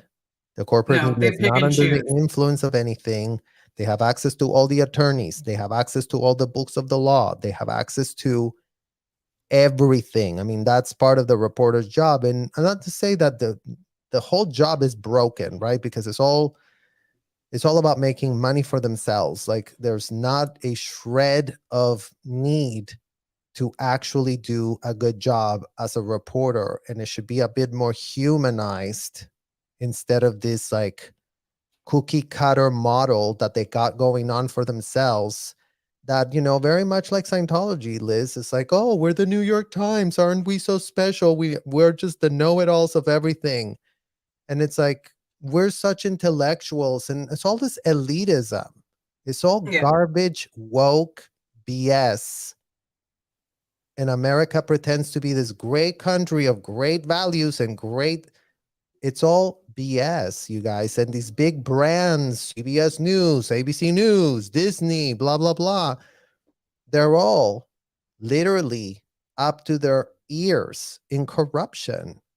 And, absolutely. the profits are there. So they can't come and tell us, well, you know what, Serge, it's so hard to be in the news business because, yeah, we make no money. How many advertisers do y'all get?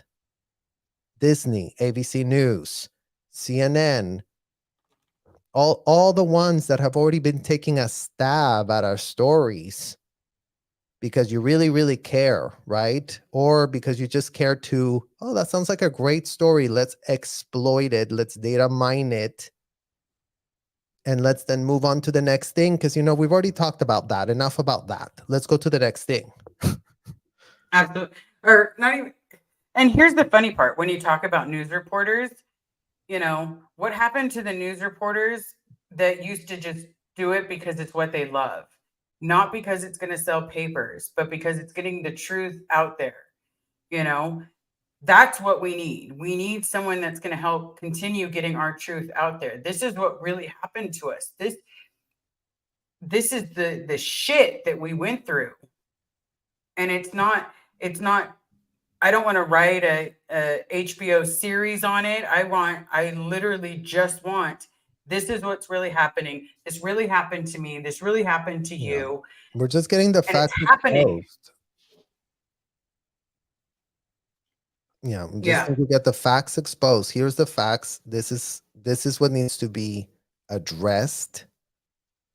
There has been, I mean, and I'm going to be doing some reaction videos, you guys. I did find one so far in all my media audits that I've been doing, because I've been going through a ton of stuff. I found one thing that I'm going to do a reaction to video this week.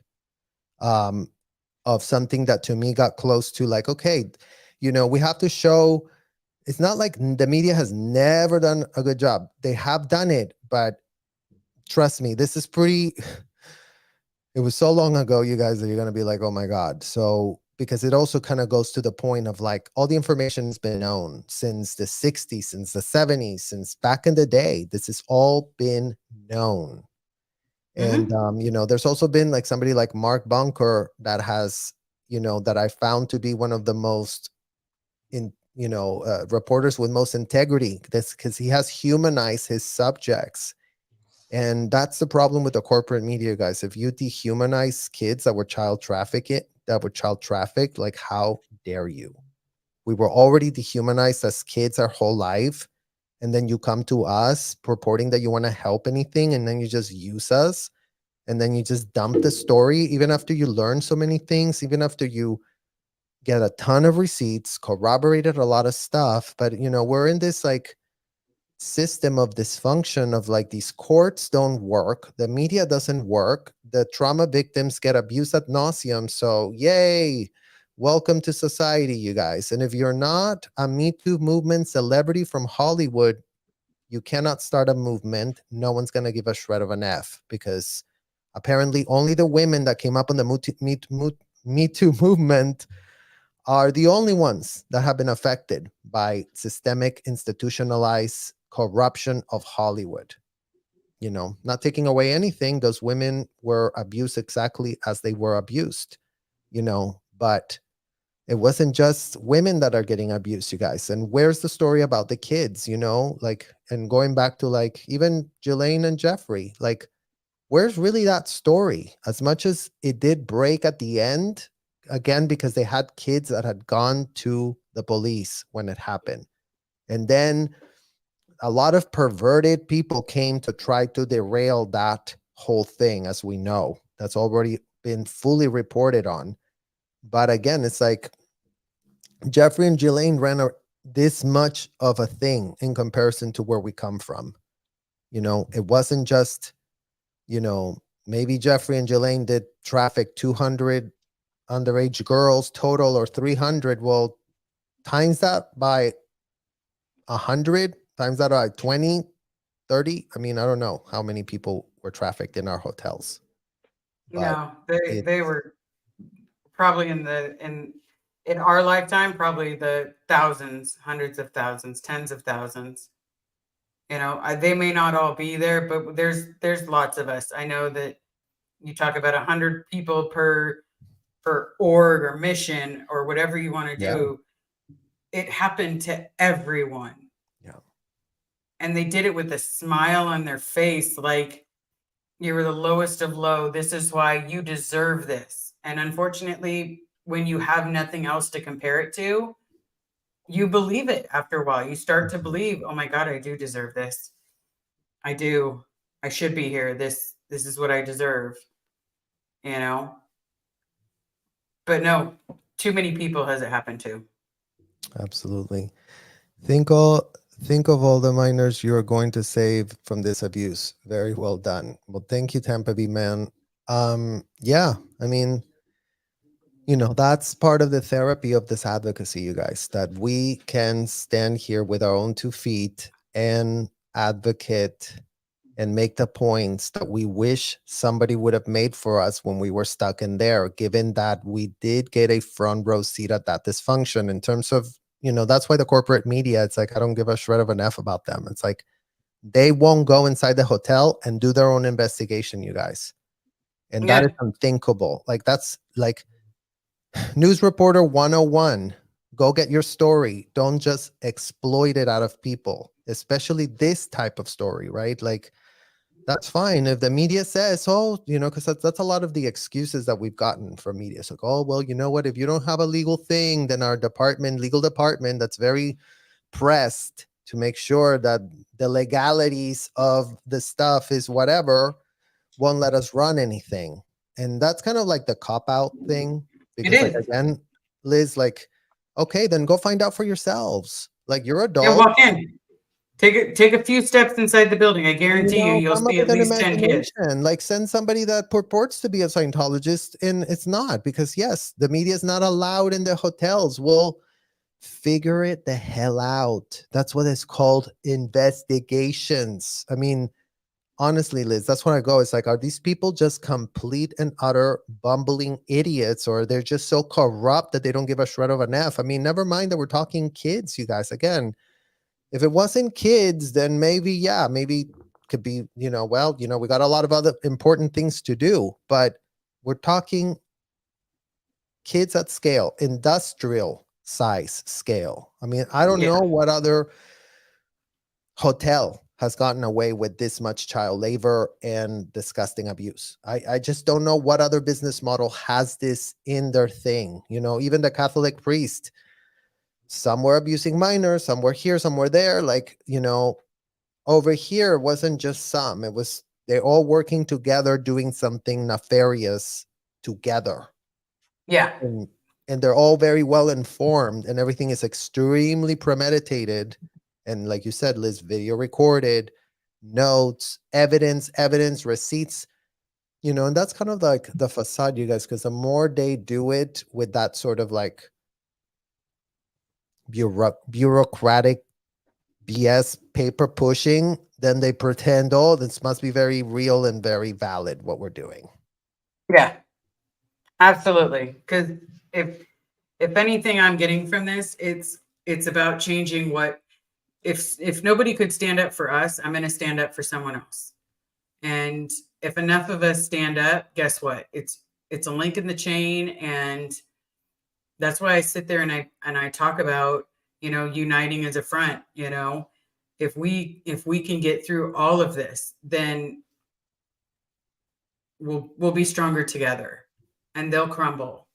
Their doors will close, and it'll be the day that we all go to Disneyland, because we won't know what else to do. Oh, hell no. We'll be going to Disneyland way before that. We're not.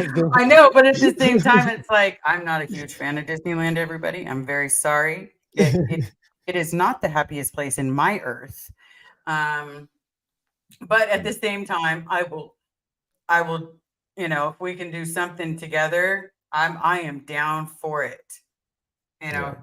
I'll even put on them little stupid Mickey ears and be like, Parents are responsible for their children. That's right, Tampa Bay man. Parents are responsible for their children. Even though in the case of Scientology, you as a kid, you grow up accustomed to looking after your parents because you know that they are infantile. I mean, I remember so well, like being like, oh my God, like, it's like, because I think like your intelligence as a Scientology kid has to overdevelop, Liz, because again, as a coping mechanism of our brain, like we had to understand these problems that were so complex to even understand on their face based on the data that we had,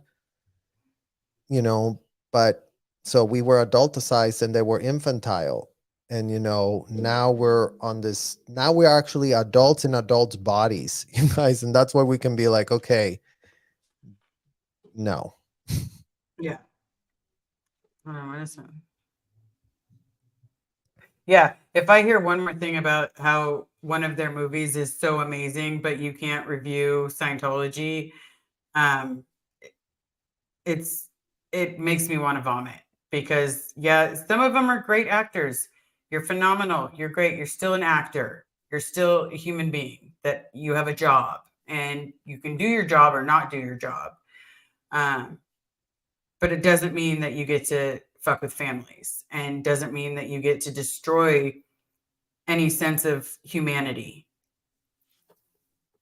Right. Yeah. And I mean, these actors need to be held accountable because they are, in fact, funding something. It's not like they're just like, in Scientology, their association is not wishy-washy, you guys. Like, that's the thing. It's not like, oh, I'm a Catholic, but I never go to, no. The people that are there, they're expected to contribute. They're expected to be a part of it. They are a part of it. I mean, look at Marisol Nichols infiltrating the LAPD. She gleefully goes on the record and says, oh, yeah, I was, doing a lot of research for a couple of years with LAPD cops running around in their cars. The narcotics division is compromised. The homicide division is compromised. And the human trafficking division is literally in Marisol Nichols for a Slave-Free World podcast, talking about how, we really need to stop the scourge of trafficking that happens at truck stops, not at celebrity visited hotels, because they are very special. truck stop people are not special, but they are very special. I mean, how does that make any sense? I mean, it just literally doesn't. So, you know, I think that, it's very good that we have you guys paying attention and that we continue to broaden the audience and expose everybody to the facts. And the truth corroborates itself. Everything we talk about, all these sessions, and where they're conducted, how extreme they are, whatever, we know the exact policy. Yeah. Back up that exact receipt. So it's not like we could make anything up. And in fact, we're gonna be exposing those policies so y'all can even literally see the place where it says do not let the person leave the room under any circumstances. Auditor's code, not on their own Yeah. self-determinism. God forbid that the person wants to not be there anymore and they can change their mind. So all of those things are important to contextualize, and we do need to get into the weeds of things, and we're trying to make it so, digestible, by staying on the things that actually need to be understood, because there's so much of Scientology that has been made into an altered importance, is what they call it in Scientology, which I'm just using as a way to describe how how these investigations are intentionally derailed by making it about problems that in the grand scheme of things are not a problem. Like, Debbie Cook taking it upon herself to talk about how, oh, I was in a hole as a grown-ass woman. Well, yeah, it sucks to be you, Debbie Cook, but how many kids did you put in a hole? Because you haven't said Exactly. a single name of a single kid that you put in a hole. What? Yeah, and let's not forget the main thing that they like to do, which is this beautiful thing called misdirection. So when too many people start saying, "Hey, what is this? What is going on?" There's so much misdirection, and it's basically covering up with PR, all the black PR. So you're doing this misdirection. Like recently, we're all coming out. We have so many people coming out on SPTV, whether it's me, whether it's Serge, whether all these people are reaching out to us. And then all of a sudden, Tom Cruise is reuniting with his daughter. Show me proof.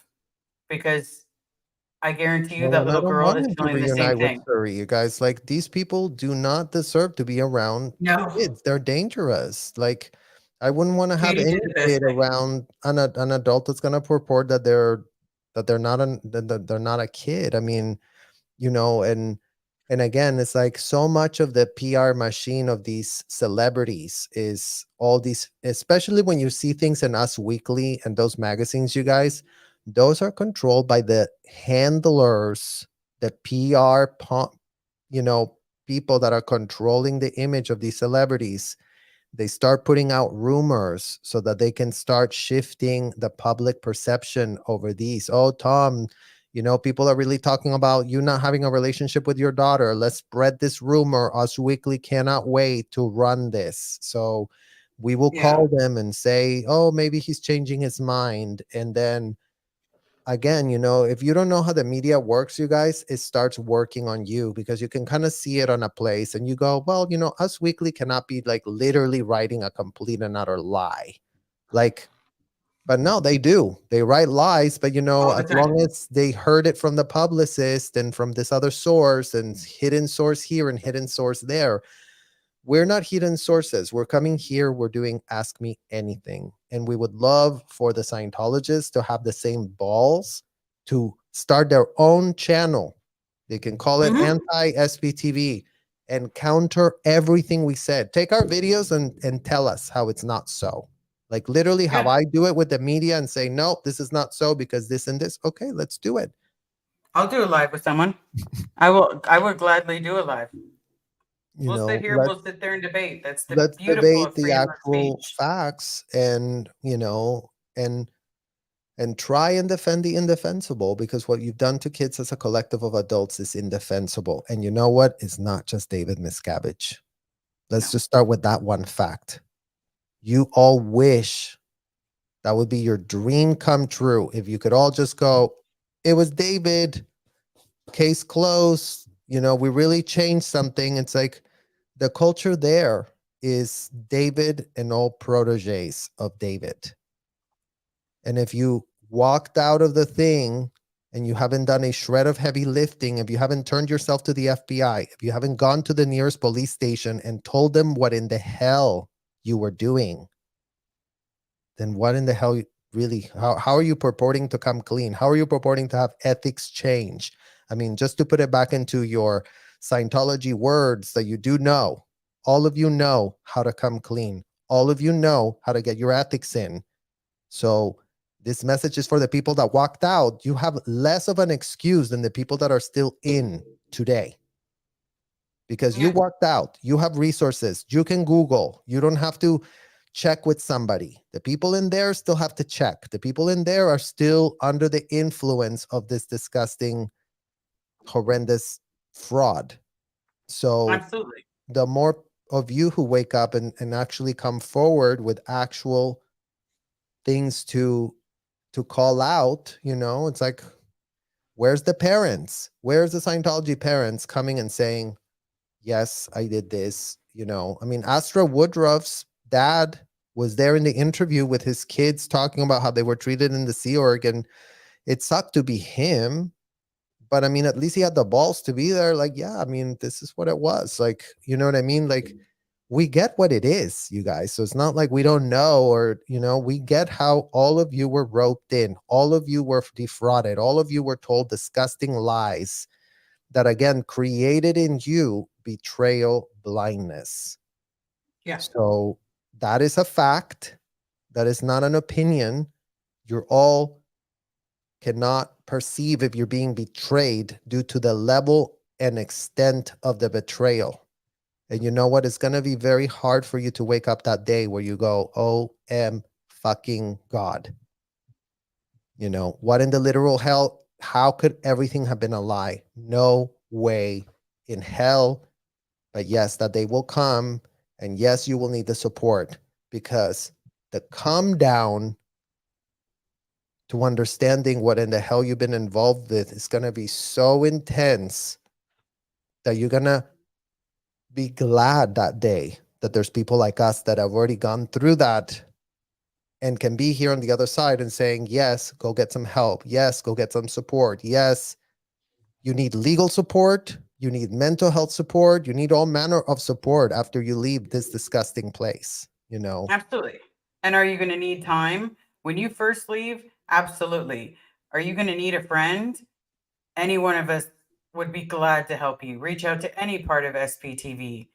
You know, that's what, at one point we were in your shoes. We were questioning, well, why did we believe? Did we not believe? Am I out ethics? Am I not out ethics? Did I deserve this? Did I not deserve this? We all question it. I know I did. I'm saying a broad generality because I don't know. But at the same time, I know I did. I absolutely did. And therapy saved my life. No, they're not going to sit there and tell you this is, I'm sorry. Just so you all know, it's your mom's fault. It's your dad's fault that you're having a hard time. No, they tell you the truth. You come to your own conclusions based upon an educated information from someone else. They don't sit there and blame anyone, nor do they sit there and throw medications at you like they're Tic Tacs. They literally put you on the medications that you need if you have an imbalance in your head. That's it. It's nothing like they're trying to mind control you. It's nothing like that. It's Mhm. saving you. It always has been the policies, practices, culture, and climate of everyone there. Yeah. I mean, that's why, you know, removing David does not remove the policies. The memos is what is driving the insanity, you know. So the memos are the who and the why of the programming. Like, those people are getting the ideas from these disgusting, deranged books that are packaged to look really nice, that are packaged with New York Times bestseller on it, even though apparently the New York Times doesn't find it offensive AF to have their seal of approval over a convicted felon in absentia that wrote a book literally normalizing literally abuse of children at scale and all manner of misinformation that he did put out for himself, that, you know, is the reason that our parents were not there for us. And, you know, it's like, we hate that. I hate that that Yeah. happened to my parents. I hate that they were gullible and naive when they got into this. They were in their, you know, I think my mom was like not even like in her 20s yet. And my dad, I think they were just like 19 or 18 when they got into it. And, you know, it's like, do a seminar, get empowered. And, you know, they come to this castle. They had a castle in Mexico for a little while, you know, so it's all this showmanship and sales tactics being used. And again, it's like, why would we want that to be done even to our worst enemy? Like defrauded and disgustedly abused. Like that's not. Yeah. So It's, I think unconditional love is the answer. What do you want to end off with, Liz? What do you think? that unconditional love is the answer. And because it is, I know having my spouse in my life, I think it's been a little bit since she commented, so we won't get all mushy. But she helped get me into therapy. She helped me watch the Leah Remini show. She sat next to me every episode. And even though I was losing my mind and finding out all of these things that I just didn't understand were not, for lack of better term, stable datum, it, you know, it was breaking me. And she sat next to me and said that she had my back and that she loved me. And for the first time ever, it didn't come with conditions. No, I didn't have to watch an episode for her to love me. It literally was just sitting there. And that was the condition, that I just had to sit there. Mhm. And I want to say that she saved my life, but she gave me the strength to save my own life. Absolutely. And I mean, I would say the same thing, you guys, with my partner. Like, these people have had our backs, and, you know, the human spirit is extremely resilient. And we are blessed to be in the place that we are today, safe, secure, loved, having, like, you know, chosen family. We don't have the family we came in with. You know, that was compromised, that was taken away from us. Our houses were broken into. So it didn't happen by mistake. It happened through fraud, coercion, and manipulation and gaslighting of a criminal, disgusting, racketeering enterprise that took it upon themselves to destroy families. And America has decided that destroying families and enslaving children could not be more religious. Give us a fucking bag, IRS, so we can really vomit, literally a ton of vomit. We need to throw in that bag. You're like, it's Literally, like, and here, then let's pour that bag of vomit all over the IRS employees, you guys, that are running this sick joke at our expense. You know, yeah, because they do come to collect your taxes now. They really definitely want those taxes, because you are living in a country of laws, and your taxes are going to subsidize all manner of things that we need to hit. What is being subsidized? IRS, but our abuse. yeah, Then the enslavement, the systemic institutionalized enslavement of minors at scale, that, you know, you cannot say it was David Miscavige. It's y'all who gave him that approval. Is y'all who capitulated to him. It's y'all who forgave his $1 billion bill of back taxes that L. Ron Hubbard didn't want to pay, right? So it doesn't matter how felonious and disgusting L. Ron Hubbard acted. Doesn't matter that he infiltrated everything. Doesn't matter that he acted unhinged in a matter that it's unthinkable. Why did the IRS capitulate to this? Because that's not making sense right about now.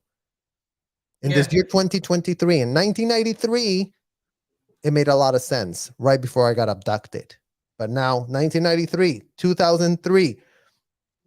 So we got what, 3 decades going with this lie, and the IRS has not a clue, you guys. They couldn't be more clueless. Oh yeah, right, is what we say to the IRS commissioner. So for all of those who want to say, how can we help? Hit up the IRS at their little Instagram account and start asking them, why are we sanctioning the because the bill's being footed by Americans, you guys. Yep. They don't Someone's pay paying property it. taxes, but y'all are paying for their property taxes. They're saying that, 501(c)(3) because we're doing a lot of good to the world by enslaving kids. That is called a contrary fact. How are you saving the world if you're enslaving kids? That pitch couldn't be more false, couldn't be more disgusting, and couldn't be more an insult to our intelligence today.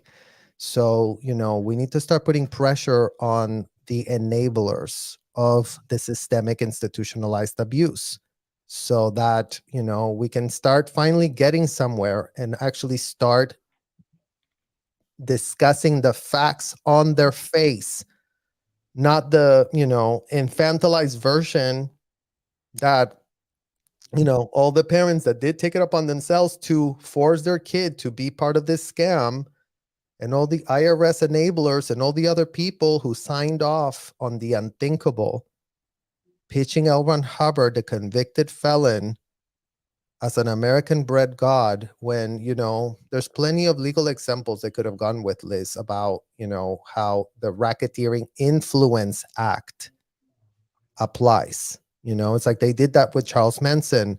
They're even doing that with Donald Trump right now. So how, all his attorneys are getting in trouble because they were lying, because they were being corrupt, because they were using their position to not do a job. And what is Exactly. the excuse of these, Scientology attorneys? They don't know anything, or they know too much. It's one or the other. So you can't have it both ways. You can't have it that you know nothing. You can't have it that you know everything. Because if they know everything, guess what? You had to stand there with your hand up that you swore to protect as an oath the law, the letter of the law. So if you're telling me that you can stand there knowing that you swore to protect the law and twist it so that way abusing children, abusing elderly, abusing everyone is okay, then you might want to just hand over your law degree and just, for lack of better terms, I know a toilet paper company that is always looking for recycled paper. So anytime you want to turn that in. Seriously, because, the legal malpractice could not be more evident in this year 2023. So shout out to the State Bar Associations of California. Shout out to the State Bar Associations of Florida, who, legal malpractice is completely acceptable according to y'all in those bar associations, who And them being definitely cannot complicit. do. Huh? And let's not forget them being complicit, because if you think Danny Masterson did not get some kind of advice, or the church did not, or the cult did not ask for some kind of legal advice, no, they're complicit. They're just as a guilty. wide-ranging racketeering conspiracy going on between all manner of people, and we're only asking for transparency, and we're asking for the legal exposure to be met to whoever did their individual part in this whole entire wheel of disgusting dysfunction. That's all. Just take accountability for what you did, because it took a lot of people to pull off what's been pulled off. So we need to actually reckon with that truth and that reality, very similar to, Jeffrey and Ghislaine, as if Jeffrey and Ghislaine were the only ones. They're the only ones that really got exposed, and everything else got buried by the corporate corrupt press who doesn't care about exposing child trafficking, who rather would not have the child trafficking exposed, because then they could really purport that we live in an amazing country. Well, we're not living in any kind of amazing country, you guys. In this year 2023, we realized that America has done the unthinkable, bring child slavery back to its shores. And, you know, it's making its taxpayers pay for that, you know, lack of wanting to pay taxes for themselves at the expense of the child slave labor. So when someone in any university of these United States can type us a letter and make it make sense why child slavery is acceptable in America, that would be a very good day to receive that letter. Because so far, we just literally could not be any more disgusted and nauseated with what we have today. But, Absolutely. you know, we can only have that understanding because we have full unconditional love. So it's like, Absolutely. I want to say absolutely, but yes, unconditional is, the word just means everything to me now. Like love means something to me now, when before it was just a word in a dictionary, mhm. you know, whether it's describing Cupid, whether it's describing an emotion that overpowers you at times. No, it actually has a meaning behind it now. Well, beautiful. Well, I think we're going to end off for tonight, you guys. Thank you so much for watching. Thank you so much for supporting. Thank you so much for being here with us tonight. And we'll be coming with a lot more things that we're working on. So stay tuned. Definitely like and subscribe and comment and ask questions, you guys. If anything doesn't make sense, please continue asking questions. That's what we need. We need everyone's Yes. critical thinking skills to come up. When we all have that, when everybody's asking their own questions and we all understand what's going on and we're collecting all those receipts, we will have enough pressure to make all of these corrupt people wish they wouldn't have acted as corrupt as they have. So we do need all of your help. We're literally like going against Goliath on crack and steroids. So Yeah. this is a journey of, you know, tiny us going against this machine of dysfunction. But, you know, we have hope that we can get where we need to, because we do have a way of exposing the facts. No matter how much they try to, you know, suppress them, we will get them exposed. Absolutely. So Baby steps, baby steps. And baby then before you steps. know it, we're running. All right, guys. Well, have a great evening, everyone. And we will see you all extremely soon. Bye-bye.